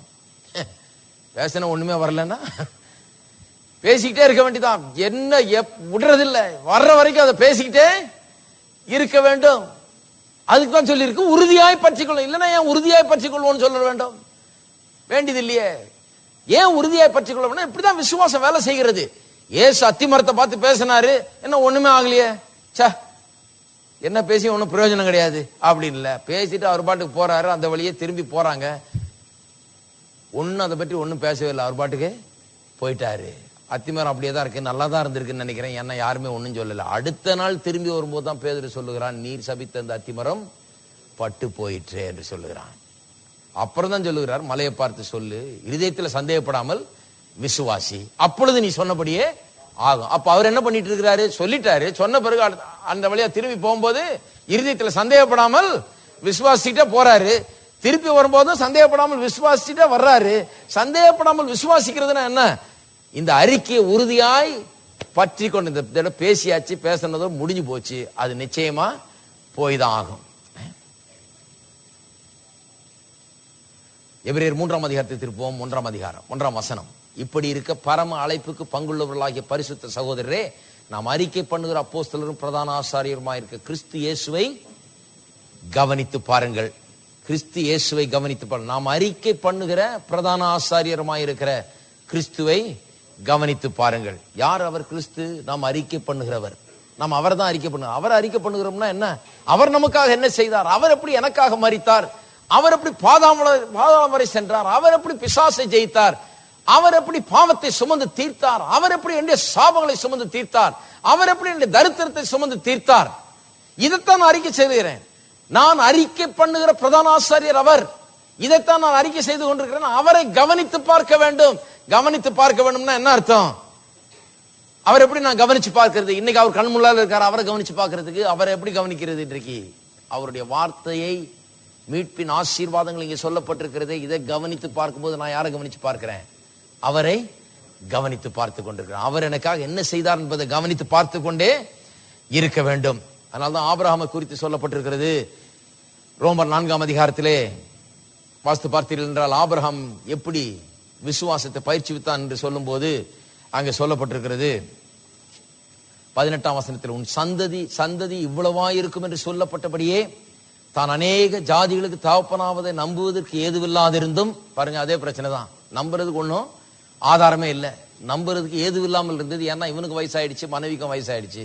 ஏதுவில்லாத இருந்தும் அதை நம்பிக்கையோட விசுவாசித்தான். நம்புறதுக்கே எதுவும் ஏதுவில்லாம இருக்கும்போது நீங்க என்ன பண்றீங்கன்றதுதான் விசுவாசம். நம்புறதுக்கு ஏதுவில்லாம இருக்கும்போது கண்டதையும் பேசுறது, நம்புறதுக்கு ஏதுவில்லாம இருக்கிற போது பாக்குறதையெல்லாம் பேசுறது, அவநம்பிக்கையை பேசுகிறது, தோல்வியை பேசுகிறது விசுவாசமே அல்ல. நம்புகிறதுக்கு ஏதுவில்லாமல் இருக்கும்போது என்ன பண்ணுகிறோம்? மலையை பார்த்து பேசிட்டோம். பேசின பிறகு அதுக்கப்புறம் என்ன பண்ணுகிறோம்? சந்தேகப்படாமல் இருதயத்தில் விசுவாசிக்க வேண்டும்.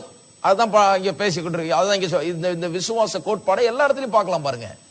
நம்புகிறதுக்கு ஏதுவில்லாத இருந்தும் அப்படின்னா என்ன அர்த்தம்? There was a period in Abraham's life between the time of the promise and the time of the fulfillment of the promise, when there was no evidence that this is going to happen. வாக்குத்தத்தம் பண்ணப்பட்ட நாளுக்கும் அது நிறைவேறுகிற நாளுக்கும் இடையே ஒரு காலம் இருந்தது. அந்த கால அளவிலே ஒன்றுத்தி கண்ணால பார்க்க முடியல. நடக்கும்ன்றதுக்கு எந்த ஆதாரமும் கண்ணுக்கு கிடைக்கல. நடக்கும்ன்ற மாதிரி தெரியவே இல்ல. ஆனால் அந்த காலகட்டத்தில் எப்படி நடந்து கொள்கிறோம் என்பதுதான் விசுவாசம். எல்லாம் கிடைச்ச பிறகு அல்ல இல்லையான்னு குதிக்கிறது விசுவாசம் அல்ல. அது யார் வேணா குதிக்கலாம். இருக்கீங்களா? இந்த கேப்ல என்ன பண்ணுகிறோம்? இல்லாமல் இருக்கும்போது என்ன பண்ணுகிறோம்? பிரச்சனையில் இருக்கும்போது என்ன பண்ணுகிறோம்? பிரச்சனையை சந்தித்துக் கொண்டு, சவால்களை சந்தித்துக் கொண்டிருக்கும் போது என்ன பண்ணுகிறோம்? அதுதான் விசுவாசம். பாருங்க, இன்னும் பதில காணல, ஆனா வார்த்தைய பேசிட்டோம். வார்த்தை நான் சொன்னேன் இல்லையா, அதான் விதை மாதிரி வேலை செய்யுது. கடுகளவு மாதிரி சின்ன விதை இருந்தா கூட பரவாயில்ல. அந்த விதை தான் என்ன ஆகுது? பெரிதாகி வளர்ந்து பெரியதாகி அநேக கிளைகளை கொடுக்கக்கூடிய ஒரு மரமாக மாறுகிறது. அப்போ ஜபத்துல நான் பேசின வார்த்தை ஒரு சின்ன விதை போல இருக்கலாம், ஆனா அது பெருசா ஆக போகிறது. இது வளர்றதுக்கும் நான் பேசினதுக்கும் இடையில ஒரு கேப் இருக்குது. அந்த கேப்ல என்ன பண்ணுகிறேன்? ஏதுவில்லாதிருந்தும் அதை நம்பிக்கையோட விசுவாசித்தான். எப்படி நம்பிக்கையோட விசுவாசித்தான் பாருங்க. அவன் விசுவாசத்தில் பலவீனமாய் இருக்கவில்லை. ஏறக்குறை 100 வயது உள்ளவனாய் இருக்கும் போது தன் சரீரம் செத்து போனதையும் சாராளுடைய கற்பம் செத்து போனதையும் எண்ணாதிருந்தான். Considered not என்று ஆங்கிலத்தில் வருது. He considered not the deadness of Sarah's womb and considered not the deadness of his body. அவன் சரீரம் கிட்டத்தட்ட செத்தது மாதிரி ஆயிடுச்சு, வயசாயிடுச்சுன்னு அர்த்தம்.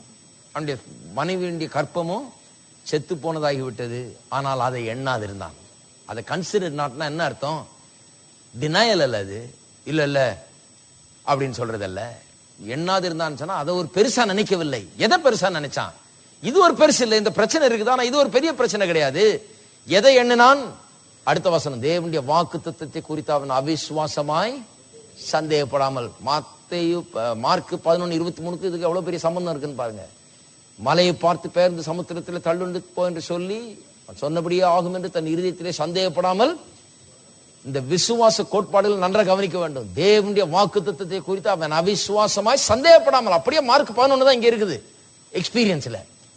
அவிசுவாசமாய் சந்தேகப்படாமல் தேவன் வாக்குத்தத்தம் பண்ணினதை நிறைவேற்ற வல்லவராய் இருக்கிறார் என்று முழு நிச்சயமாய் நம்பி தேவனை மகிமைப்படுத்தி. அங்கதான் இருக்குது மகிமைப்படுத்தின்னு சொன்னா என்ன பண்ணிட்டு இருக்கிறான்? தேவனை மகிமைப்படுத்தினா கர்த்தரை ஸ்தோத்திரம் பண்ணிட்டு இருக்கலாம். கர்த்தாவே உமக்கு ஸ்தோத்திரம், குழந்தைக்காக உமக்கு ஸ்தோத்திரம், அநேக ஜாதிகளுக்கு என்னை தகப்பன் ஆக்குறதுனால உமக்கு ஸ்தோத்திரம், வாக்குத்தத்தத்தை வாழ்க்கையில் நிறைவேற்றதுனால ஸ்தோத்திரம், என்னை அநேக ஜாதிகளுக்கு தகப்பனாக்கி இருக்கிறபடியால் உமக்கு ஸ்தோத்திரம், உடைய நோக்கங்களுக்காக ஸ்தோத்திரம், உடைய திட்டங்களுக்காக ஸ்தோத்திரம், அதை நிறைவேறுதலுக்காக ஸ்தோத்திரம், அற்புதத்துக்காக ஸ்தோத்திரம், சூழ்நிலையில் மாறப்போறபடியால் உமக்கு ஸ்தோத்திரம், அற்புதங்கள் எனக்கு செய்யறபடியால் உமக்கு ஸ்தோத்திரம். இதைத்தான் பண்ணிக்கிட்டு இருந்தான். எப்ப பண்ணிட்டு இருந்தான்? நம்புகிறதுக்கே ஏது இல்லாத இருந்த போது இதை பண்ணி கொண்டிருந்தான். நம்புகிறதுக்கு ஏது இல்லாத போது உட்கார்ந்து இந்த வயசான அம்மாவையே பார்த்துக்கிட்டு உனக்கும் வயசாயிடுச்சு எனக்கும் வயசாயிடுச்சுன்னு இதை பற்றி பேசிட்டு இல்ல, அதை எண்ணாது இருந்தான். அது ஒரு பெரிய பொருட்டல்ல. உனக்கு வயசானது பெருசு பொருட்டல்ல, எனக்கு வயசானதும் பெரிய பொருட்டல்ல. கர்த்தர் வாக்குத்தத்தம் பண்ணியிருக்காரோ அதுதான் பெருசு. பாருங்க, என்னைக்கு நம்முடைய பிரச்சனையை பற்றி நாம் சிந்திக்கிறோமோ அப்ப என்ன பண்ணிடுறோம்? பிரச்சனையை கர்த்தருடைய வாக்குத்தத்தத்தை விட பெருசாக்கிடுறோம். வயசானதை கர்த்தர் வாக்குத்தத்தம் பண்ணதை விட பெருசாக்க கூடாது. கர்த்தர் வாக்குத்தத்தம் பண்ணது இவருடைய வயசை விட பெரிய காரியம்.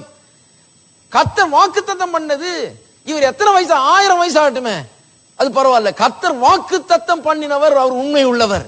அவர் வாக்குத்தத்தத்தை பெருசுபடுத்த வேணும். தேவன் அப்பேற்பட்ட மனுஷன் மீது பிரியமாயிருக்கிறார். கர்த்தர் பிரியப்படுத்துறது எப்படின்னு நிறைய பேர் நினைச்சிட்டு இருக்காங்க. பாருங்க, ஏதோ தாடி வளர்த்தா பிரியமாயிருவாரா கர்த்தர் அப்படின்னு நிறைய பேர் நினைச்சிட்டு இருக்காங்க. கிடையாது. தாடி எல்லாம் கர்த்தர் பிரியமாறுது இல்ல, ஷேவ் பண்றதுலயும் கர்த்தர் பிரியமாறுது இல்ல. நீங்க வைக்கிறவங்க வச்சுங்க, ஷேவ் பண்ணிக்கிறவங்க பண்ணீங்க. கர்த்தர் எதுல பிரியமா இருக்கிறாரு? விசுவாசத்துல தான் பிரியப்படுறாரு கர்த்தர். விசுவாசம் தான் என்ன? அவருடைய வார்த்தையை விசுவாசிப்பது. நீங்க உங்க பிரச்சனையை பெருசாக்குறீங்களா, அதை பெருசா நினைக்கிறீங்களா, அல்லது அவருடைய வாக்குத்தத்தத்தை பெருசா நினைக்கிறீங்களா? அவருடைய வார்த்தையை பேசுறீங்களா, உங்களுக்கு பிரச்சனையை பேசுறீங்களா? வார்த்தையை பேசுற மனுஷன் தான் கர்த்தர் சொல்றாரு, அவன் பேர்ல நான் பிரியமா இருக்கிறேன், அவனுக்கு நான் எல்லாவற்றையும் செய்ய ஆயத்தமா இருக்கிறேன், வானத்தையும் பூமியும் அசைப்பேன்னு சொல்றாரு.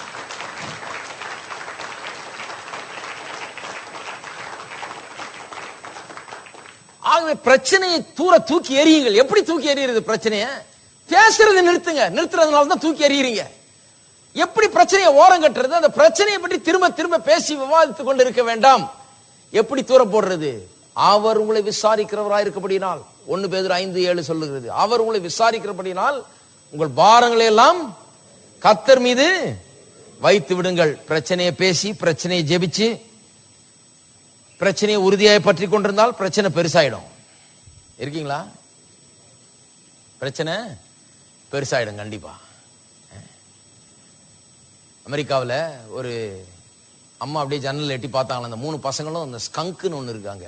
ஸ்கங்க்னா இங்கே கிடையாதுன்னு நினைக்கிறேன். அதுல இருந்து ஒரு விதமான ஜூஸ் வெளியே வருது பாருங்க. சில நேரத்தில் அது அப்படி எமிட் பண்ணும், அப்படியே அடிக்கும். ஒரு துப்பாக்கியில் சுட்டா மாதிரி, தண்ணி துப்பாக்கி வச்சு சுட்டா மாதிரி சர்ன்னு அடிக்கும் அந்த ஒரு தண்ணி மாதிரி.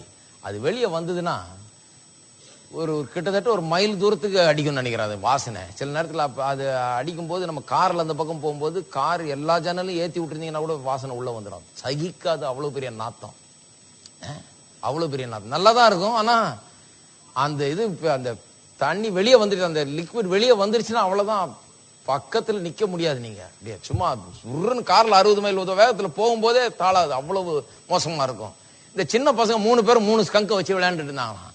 அம்மா பார்த்து, ஹே ஸ்கங்கு ஓடு ஓடுனாங்களாம். என்ன பண்ணாங்களாம், ஸ்கங்கையும் தூக்கிட்டு ஓடி வந்தாங்களாம். ஆளுக்கு ஒன்று கையில பிடிச்சிட்டே வீட்டுக்குள்ள ஓடி வந்துட்டானு. அதை விட்டுட்டு ஓடுப்பான்னா கையில தூக்கிட்டே ஓடி. நிறைய கிறிஸ்தவங்க இந்த மாதிரி தான் பாருங்க, இதை விட்டுட்டு ஓடி வைப்பானா அதையும் கையில தூக்கிட்டே. கர்த்தர் சொல்றாரு, பாரத்தை எல்லாம் இறக்கி வையின்னா கையில தூக்கிட்டே ஓடி வர்றாங்க. இறக்கி வச்சுட்டு போனா இறக்கி வச்சுட்டு கொஞ்ச நேரம் பொறுத்து திருப்பியும் எடுத்துக்கிட்டு ஸ்தோத்திரம் ஆண்டவரே அப்படி திருப்பியும் போறேன். திருப்பியும் வரும்போது அதை எடுத்துட்டு வர்றது, கொஞ்ச நேரம் இறக்கி வைக்கிறது. சில சொல்றாங்க இல்லையா, நான் போய் ஜெபம் பண்ணி என் பாரத்தெல்லாம் கர்த்தர்ட்ட இறக்கி வச்சேன், அப்புறம் என்ன பண்ணீங்க? அப்படியே எடுத்துட்டு வந்துட்டேங்க. அப்புறம் அடுத்த நாள் என்ன பண்ண போறீங்க? திருப்பியும் போய் இறக்கி வைக்க போறாங்க. அப்புறம் திருப்பி எடுத்துட்டு வர. நீங்க இதை பண்ணிட்டு இருக்க வரைக்கும் பாரம் தீரவே இறக்கி வச்சா அங்கேயே விட்டுட்டு வந்துடணும். இருக்கீங்களா? இறக்கி வச்சது திருப்பி எடுக்க கூடாது. எப்ப எடுத்துட்டீங்கன்னு அர்த்தம், வாயில என்னைக்கு பேசுறீங்களோ திருப்பி எடுத்துக்கிட்டீங்கன்னு அர்த்தம், உங்களுது ஆயிடுச்சுன்னு அர்த்தம். எப்ப இறக்கி வச்சீங்கன்னு அர்த்தம், வாயில என்னைக்கு பேசுறது நிறுத்தீங்களோ அன்னைக்கு இறக்கி வைத்து விட்டீர்கள் என்று அர்த்தம். இருக்கீங்களா? இறக்கி வச்சிருங்க. சரி, அடுத்தது 3வது காரியம். ஏன் வார்த்தையை பேச வேண்டும் என்று சொன்னால், வார்த்தை பேசுவதன் மூலமாக தேவனுடைய ஆற்றலை, எபிலிட்டி ஆஃப் காட், தேவனுடைய பலனை நம்முடைய சூழ்நிலையிலே நாம் அவிழ்த்து விடுகிறோம். we release the ability of God through words when we pray God's word. அதனால தான் சொல்லியிருக்கு மார்க் 16:19, நீங்கள் பூமியிலே எவைகளை கட்டுவீர்களோ அவைகள் பரலோகத்திலே கட்டப்பட்டிருக்கும். பூமியிலே எவைகளை கட்டவிழ்ப்பீர்களோ அவைகள் பரலோகத்திலே கட்டவிழ்க்கப்பட்டிருக்கும். நல்ல கவனிங்க, கட்டுவதும் கட்டவிழ்ப்பதும் அதற்குரிய அதிகாரம் எங்க இருக்குது? பூமியில என்ன நடக்க போகிறது, பூமியில எது கட்டப்பட போகிறது, எது அவிழ்க்கப்பட போகிறது என்கிறது அதிகாரம் எங்க இருக்குது? பரலோகத்தில் இல்ல, எங்க? பூமியிலே இருக்கிறது. அது உங்களுடைய கையில இருக்கிறது, உங்களுடைய வார்த்தையில இருக்கிறது, உங்களுடைய கையில இருக்குது அந்த அதிகாரம். நீங்கள் அதை பேச வேண்டும். கட்டுவது என்று சொன்னா வாயில செய்கிறது ஒன்று, வார்த்தையில செய்கிற ஒன்று. என்ன கட்ட வேண்டும்? பரலோகத்தில் எவைகள் கட்டப்பட்டிருக்கிறதோ அதை பூமியில கட்ட வேண்டும். ஏனென்றால் நான் எதை கட்டுறனோ அது பரலோகத்திலும் கட்டப்பட்டிருக்கிறது என்று சொன்ன அர்த்தம் என்ன? அர்த்தம், பரலோகத்தில் என்ன கட்டப்பட்டிருக்கிறதோ அதை நான் பூமியில இங்கே கட்ட வேண்டும். பரலோகத்தில் எது கட்டவிழ்க்கப்பட்டிருக்கிறதோ அதை பூமியில நான் கட்டவிழ்க்க வேண்டும். பரலோகத்தில் எது கட்டப்பட்டிருக்கிறது? தரித்திரம் கட்டப்பட்டிருக்கிறது, நோய்கள் கட்டப்பட்டிருக்கிறது, பலவீனம் கட்டப்பட்டிருக்கிறது, தோல்வி கட்டப்பட்டிருக்கிறது, பயம் கட்டப்பட்டிருக்கிறது. இவைகள்லாம் அங்கே கட்டப்பட்டிருக்கு. எது கட்டவிழ்க்கப்பட்டிருக்கிறது? ஏராளம், தாராளம், சந்தோஷம், சமாதானம், நிம்மதி, சுகம், பலன், ஆரோக்கியம், ஆசீர்வாதம், ஐஸ்வர்யம், இவைகள் பரலோகத்திலே கட்டவிழ்க்கப்பட்டிருக்கிறது. அப்ப நான் தினந்தோறும் என்ன பண்ணணும்? என்னுடைய வாயை உபயோகப்படுத்தி இந்த பூமியில, என்னுடைய வாழ்க்கையில, என்னுடைய குடும்பத்திலே, என்னுடைய சபையிலே, என்னுடைய எல்லா சூழ்நிலைகளிலேயும் இவைகளை கட்டவிழ்த்துக் கொண்டே இருக்க வேண்டும். இருக்கீங்களா? இங்க என்ன நடக்க போறது என்கிட்ட தான் இருக்குது. நாம நினைக்கிறோம் கத்தட்ட இருக்குதுங்க. நான் சொல்றேன் இல்லையா, நிறைய உலகத்துல நிறைய சோம்பேறிகள் இருக்கிறாங்க. ஆனா கிறிஸ்தவர்கள் மத்தியில் நிறைய சோம்பேறி கிறிஸ்தவர்கள் இருக்கிறாங்க. அவங்க என்ன சொல்றது? எல்லாம் கர்த்தருடைய சித்தங்க, நடக்கும். அவருடைய சித்தம் என்னமோ அது நடக்கும். அப்புறம் பார்த்தா எது ஏதோ நடந்துட்டு இருக்குது. கர்த்தருடைய சித்தமா நடக்குது? கர்த்தருடைய சித்தம் தான் சொன்ன உடனே அவங்க ஒன்றும் செய்ய வேண்டியதில்லை. பாருங்க, அவங்க ஒன்றும் சிந்திக்க வேண்டியதில்லை, தீர்மானம் பண்ண வேண்டியதில்லை, ஒன்றும் பேச வேண்டியதில்லை, விசுவாசிக்க வேண்டியதில்லை, ஒன்றும் செய்ய வேண்டியதில்லை. கர்த்தருடைய சித்தம் நடக்கட்டும், கர்த்தருடைய சித்தம் இல்லைன்னா நடக்காது அப்படின்றாங்க. அருமையானவர்களே, எங்கிட்ட இருக்குது இங்க என்ன நடக்க போகிறது, என்னுடைய வாழ்க்கையில என்ன நடக்க போகிறது என்பதை குறித்த அதிகாரம் எனக்கு கொடுக்கப்பட்டிருக்கிறது. நான் கட்ட வேண்டும், நான் கட்டவிழ்க்க வேண்டும். என்னுடைய வாழ்க்கைக்குள்ள என்ன நுழையுது, என்ன வருது, என்ன போகிறது என்பதை குறித்த அதிகாரம் யார்கிட்ட இருக்குது? என்னிடத்திலே கொடுக்கப்பட்டிருக்கிறது. அப்ப ஜெபம் என்கிறது நான் என்னுடைய வார்த்தையை உபயோகப்படுத்தி கட்டுவது, கட்டவிழ்ப்பது, இதை பண்ணிக்கிட்டே இருக்கிறது தான் ஜெபம். இதுக்கு தான் வார்த்தை ரொம்ப முக்கியம். அதனாலதான் ஜெபத்தில் அலப்பக்கூடாது, புலம்பக்கூடாது. ஏனென்றால் வார்த்தைகளை திறமையோடு உபயோகப்படுத்த வேண்டும். வார்த்தைகளை கட்டவும் கட்டவிழ்க்கவும் உபயோகப்படுத்த வேண்டும். பொல்லாத காரியங்களை கட்ட எத்தனை பேர் கட்டுறீங்க தினந்தோறும்? இயேசுவின் நாமத்தினாலே எல்லா தீமைகளையும் கட்ட வேண்டும், எல்லா பொல்லாப்புகளையும் கட்ட வேண்டும், நிராகரிக்க வேண்டும், வெறுத்து தள்ள வேண்டும், எல்லா நன்மைகளையும் பற்றி கொள்ள வேண்டும். தேவனுடைய வார்த்தையின் மூலமாக, வாயின் வார்த்தையினால் அதை செய்ய வேண்டும். கட்டுவது கட்டவிழ்ப்பது நம்முடைய வாயில இருக்குது. கடைசியா ஒண்ணு சொல்லிடுறேன். நான்காவது, ஏன் வார்த்தைகள் ரொம்ப முக்கியம் என்று சொன்னால், நான் நினைக்கிறேன் ஜெபத்தில் தேவதூதர்களுக்கு ஒரு பங்கு உண்டு. நான் ஜெபிக்கும் போது தேவதூதர்கள் எனக்காக செயல்பட ஆரம்பித்து விடுகிறார்கள், எனக்காக வேலை செய்ய ஆரம்பிச்சிடுறாங்க. பாருங்க, ஏன்? என்னுடைய ஜெபத்தை நிறைவேற்றுவதற்கு, சூழ்நிலைகளை எனக்கு சாதகமாக்குவதற்கு, காரியங்களை எனக்கு சாதகமாய் திருப்புவதற்கு தேவதூதர்கள் கிரியை செய்ய ஆரம்பித்து விடுகிறார்கள். வேத வசனம் அதை போதிக்கிறது திட்டவட்டமா. எபிரேயர் 1 அதிகாரத்திலே வாசிப்போம், 14 வசனம், 1:14.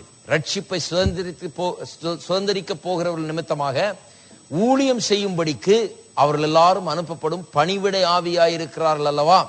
தேவதூதர்களை பற்றி சொல்லி இருக்குது. இது முந்தின வசனத்தை பார்த்தீங்கன்னா தேவ தூதரை பற்றி தான் இங்க சொல்லப்பட்டிருக்கிறது. அவர்கள் யார் என்று இங்க 14 வசனம் சொல்லுகிறது. யாராம்? ரட்சிப்பை சுதந்திரிக்கிற போறவர்கள் நிமித்தம். யார்? நாம தான் ரட்சிப்பை சுதந்திரிக்கிறவர்கள்.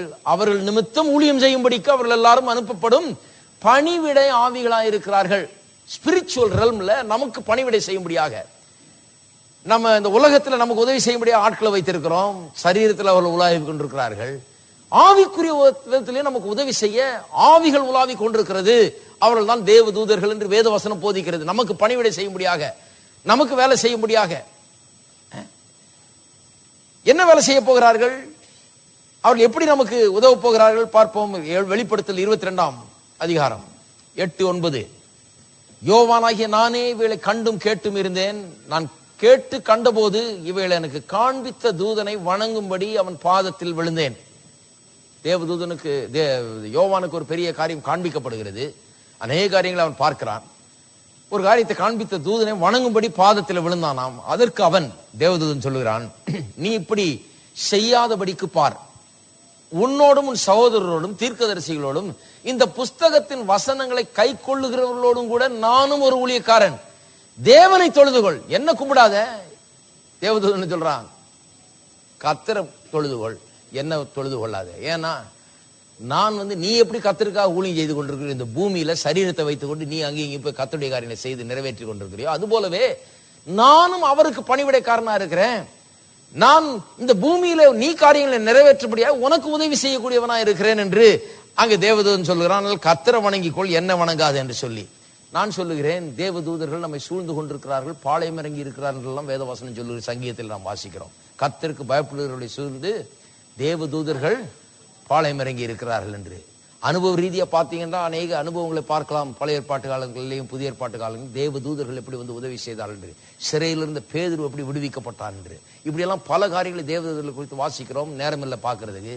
ஆனால் தேவதூதர்கள் நமக்கு உதவி செய்கிறார்கள் என்பதில் சந்தேகமே கிடையாது. வேத வசனத்தின் போதனை அது அநேகருடைய அனுபவமா இருக்கிறது. வேத காலத்திலும் இந்த காலத்திலும் அது அப்படிதான் இருக்கிறது. ஆனா ஒரு வசனத்தை வாசிக்கிறேன், எப்படி உதவி செய்கிறார்கள்.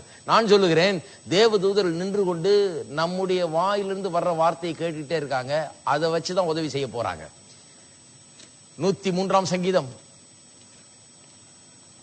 103வது சங்கீதம்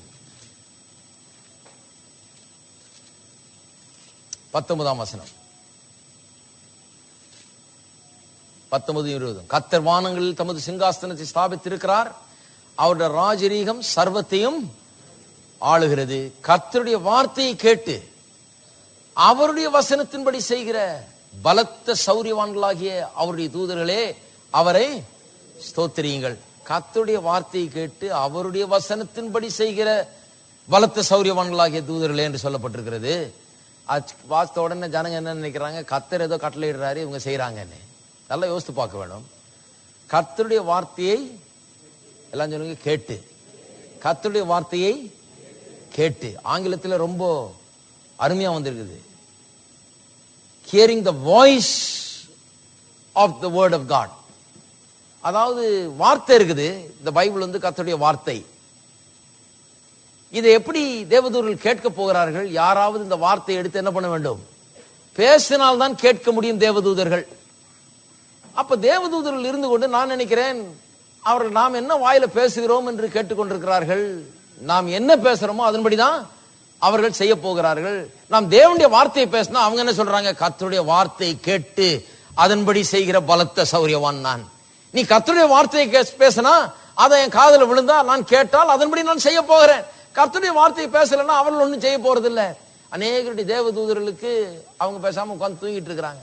சில வீட்டு வாட்ச்மேன் மாதிரி வேலையே கிடையாது. அவங்க பாட்டுக்கு பேசாம உறக்கம்தான். ஏன்னா இவர்கள் ஒன்றும் பேசுறதும் கிடையாது, வேலை கொடுக்கறதும் கிடையாது. இவ்வளவு தேவதூதர்கள் இருக்காங்க, ரெடியா இருக்கிறாங்க வேலை செய்யறதுக்கு. சொன்ன காரியங்களை மாற்றுகிறதுக்கு, காரியங்களை சாதகமாக்குகிறதுக்கு தேவதூதர்கள் பரலோகத்தின் உதவி அவர்களுக்காக காத்து கொண்டிருக்கிறது. ஆனா இவள் வாயிலிருந்து சரியான வார்த்தைகள் வர்றதில்லை. கர்த்தருடைய வார்த்தைக்கு தான் தேவதூதர்கள் மதிப்பு கொடுக்கிறார்கள். கர்த்தருடைய வார்த்தையை பேசும்போது தேவதூதன் சொல்றான், அதுதான் கட்டளை, அதை நான் கேட்டு செய்யும்படியா தான் நான் இங்கே இருக்கிறேன். அருமையானவர்களே, ஆகவேதான் கர்த்தருடைய வார்த்தை மிகவும் முக்கியமான வார்த்தை என்று, மிக முக்கியமானது என்று சொல்லிக் கொள்கிறேன். கர்த்தருடைய வார்த்தை அதனால தான் ஜெபத்திலே நாம் செய்ய வேண்டும். ஜெபத்திலே நாம் கர்த்தருடைய வார்த்தையை உபயோகப்படுத்தும் போது தேவதூதர்கள் கூட இயங்க ஆரம்பித்து விடுகிறார்கள். போய் காரியங்களை செயல்படுத்த ஆரம்பித்து விடுகிறார்கள். வாசல்களை திறக்க ஆரம்பித்து விடுகிறார்கள். நமக்காக அவர்கள் செயல்பட ஆரம்பித்து விடுகிறார்கள். ஆகவே மார்க் 11:23 சொல்லுகிறதை யோசித்து பார்க்க வேண்டும். மலையை பார்த்து பெயர்ந்து சமுத்திரத்திலே தள்ளுடு போல சொல்லி இருதயத்திலே சந்தேகப்படாமல் விசுவாசித்தால் அவன் சொன்னபடியே ஆகும்.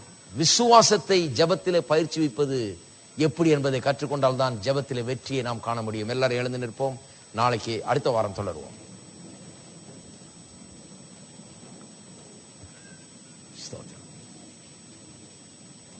எல்லாரும் கரங்களை உயர்த்தி சொல்லுவோம். கர்த்தர் பாலையும் தேனையும் எனக்கு வாக்கு பண்ணி இருக்கிறார். பாலும் தேனும் ஓடுகிற தேசம் எனக்காக கர்த்தர் உண்டு பண்ணி இருக்கிறார். அதை இந்த பூமியிலே அந்த வெற்றி வாழ்க்கையை இந்த வாழ்க்கையிலே நான் சுதந்திரித்துக் கொள்ள வேண்டும் என்பது தேவனுடைய விருப்பம். அதுவே என்னுடைய விருப்பம். வெற்றியை நான் சுதந்திரித்துக் கொள்வேன். பாலும் தேனும் ஓடுகிற வாழ்க்கை எனக்கு சொந்தம். அதை அடைவேன், அதையே எண்ணுவேன், அதையே பேசுவேன். கர்த்தர் வாக்கு பண்ணி இருக்கிறபடியால் என்னுடைய குறைவுகள், என்னுடைய தாழ்ச்சி, என்னுடைய இல்லாமை, என்னுடைய வறுமை பெரிதல்ல. அவைகளை எண்ண மாட்டேன். கர்த்தருடைய வாக்கு தத்தத்தை எண்ணி பார்ப்பேன். இயேசுவை எண்ணி பார்ப்பேன்.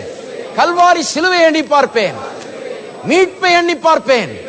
அவர் என்னுடைய சாபங்களை சுமந்தார் என்பதை எண்ணி பார்ப்பேன். வெற்றி எனக்கு சொந்தமாக்கினார் என்பதை எண்ணி பார்ப்பேன். வெற்றி எனக்கு சொந்தம்.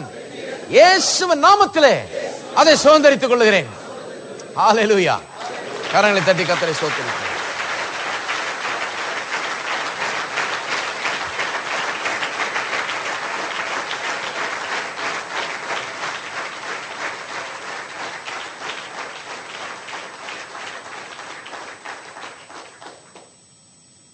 சொன்ன காரியங்கள் நமக்கு பிரயோஜனப்பட வேண்டும்.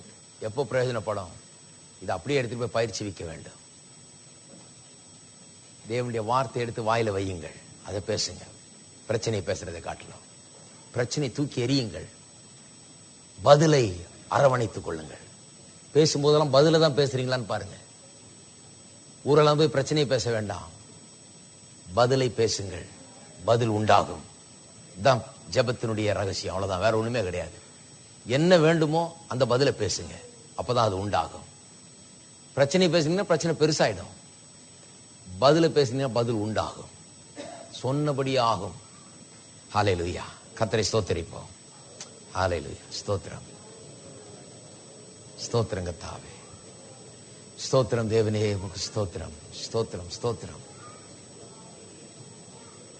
ஸ்தோத்திரம் தேவனே. எங்கள் அன்பின் பிதாவே, கர்த்தராகிய இயேசுவின் நாமத்திலே உம்மிடத்தில் வருகிறோம். எவ்வளவு நல்லவர் என்பதை நாங்கள் எண்ணி பார்க்கிறோம். வாழ்க்கையின் வெற்றியை எங்களுடைய நாவிலே வைத்திருக்கிறீர். தூரத்திலே அல்ல, வாயிலும் எங்கள் இருதயத்திலும் சமீபமாய் அதை வைத்திருக்கிறீர். வெற்றி தூரத்திலே இல்லை. வெற்றி எங்களுக்கு எட்டாத ஒரு கனி அல்ல, அது எங்களுக்கு மிக அருகாமையிலே இருக்கிறது. நாவின் பலனை நாங்கள் புசிப்போம் என்று எழுதி இருக்கிறதே. இந்த வார்த்தையின் உண்மையை ஒவ்வொருவரும் புரிந்து கொள்ளட்டும் கர்த்தாவே. இது குறித்த வெளிப்பாடு ஒவ்வொரு உள்ளத்திலே உண்டாகட்டும். இயேசுவின் நாமத்தினாலே கண்கள் திறக்கப்படட்டும், வெளிச்சம் உண்டாகட்டும். பதில் நாவில் இருக்கிறது என்பதை ஜனங்கள் காணட்டும். அது தூரத்தில் இல்லை, அது நாடி போவதற்கு அங்கே இங்கே அலைய வேண்டியதில்லை. அது என்னுடைய வாயின் வார்த்தையிலே இருக்கிறது என்பதை ஜனங்கள் எண்ணி பார்க்கட்டும் கர்த்தாவே. ஸ்தோத்திரம்.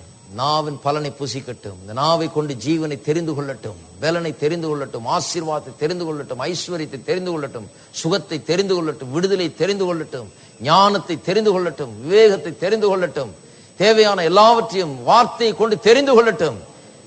ஸ்தோத்திரம் கர்த்தாவே. வெற்றி வாழ்க்கையை, பாலும் தேனும் ஓடுகிற வாழ்க்கை எங்களுக்காக வைத்திருக்கிறீர். உடைய கிருபை பெரிதாயிருக்கிறது என்பதை நாங்கள் எண்ணி பார்க்கிறோம், துதிக்கிறோம் கர்த்தாவே. ஸ்தோத்திரம். ஒவ்வொரு குடும்பமும் பாலும் தேனும் ஓடுகிற குடும்பமா இருக்க வேண்டும். ஒவ்வொரு வாழ்க்கையும் அப்படிப்பட்ட வாழ்க்கையா இருக்க வேண்டும். அது உங்களுடைய சித்தமா இருக்கிறது. இயேசுவின் நாமத்தில் அதையே பேசுகிறோம். ஒவ்வொரு குடும்பத்தின் மீதும், ஒவ்வொரு வாழ்க்கையின் மீதும் அதை பேசுகிறோம். இயேசுவின் நாமத்திலே பாலும் தேனும் ஓடுகிற வாழ்க்கையா இது இருக்கட்டும். இயேசுவின் நாமத்தினாலே அதுவே அவளுடைய எண்ணமாகவும் அவளுடைய வார்த்தையாகவும் இருக்கட்டும். அப்படியே ஆகிறபடியாலும் ஸ்தோத்திரம் கர்த்தாவே. ஸ்தோத்திரம். எல்லா கனமகிமை துதி உமக்கே செலுத்துகிறோம். இயேசுவின் நாமத்திலே ஜெபிக்கிறோம். நம்முடைய கர்த்தராகிய இயேசு கிறிஸ்துவின் கிருபையும் பிதாவாகிய தேவனுடைய அன்பும் பரிசுத்த ஆவியானவருடைய ஐக்கியம் நம் அனைவரோடும் இன்றைக்கும் என்றைக்கும் இருப்பதாக. ஆமென். இந்த பாடலை பாடுவோம், பிறகு கலைஞர் செல்வோம். சாயங்காலம் 6:30 மணிக்கு சக்சஸை குறித்து போதித்துக் கொண்டிருக்கிறோம், வெற்றியை குறித்து. வாருங்கள், மிகவும் பிரயோஜனமாய் இருக்கும்.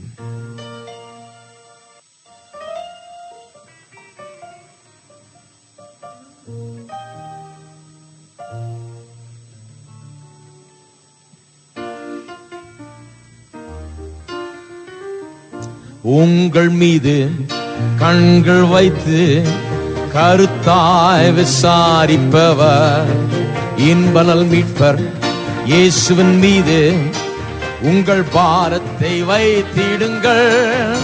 உங்கள் மீது கண்கள் வைத்து கருத்தாய் விசாரிப்பவர் இன்பநல் மீட்பர் இயேசுவின் மீது உங்கள் பாரத்தை வைத்திடுங்கள். உயர்த்துங்கள் இயேசுவையே உயர்த்துங்கள், ஆர்ப்பரித்து விண்ணதிர உயர்த்துங்கள். உயர்த்துங்கள் இயேசுவையே உயர்த்துங்கள், ஆர்ப்பரித்து விண்ணதிர உயர்த்துங்கள். உயர்த்துங்கள் இயேசுவையே உயர்த்துங்கள், ஆர்ப்பரித்து விண்ணதிர உயர்த்துங்கள். உயர்த்துங்கள் இயேசுவையே உயர்த்துங்கள், ஆர்ப்பரித்து விண்ணதிர உயர்த்துங்கள். தோற்கடித்து காலடியில் கீழ்ப்படுத்தி வீழ்த்திடுங்கள், சாத்தானையே வீழ்த்திடுங்கள். தோற்கடித்து காலடியில் கீழ்ப்படுத்தி வீழ்த்திடுங்கள், சாத்தானையே வீழ்த்திடுங்கள். உயர்த்துங்கள் இயேசுவையே உயர்த்துங்கள், ஆர்ப்பரித்து விண்ணதிர உயர்த்துங்கள். உயர்த்துங்கள் இயேசுவையே உயர்த்துங்கள். உயர்த்துங்கள் இயேசுவையே உயர்த்துங்கள், ஆர்ப்பரித்து விண்ணதிர உயர்த்துங்கள். உயர்த்துங்கள் இயேசுவையே உயர்த்துங்கள், ஆர்ப்பரித்து விண்ணதிர. கர்த்தர் ஆசீர்வதிப்பார். உயர்த்துங்கள் இயேசுவையே உயர்த்துங்கள், ஆர்ப்பரித்து விண்ணதிர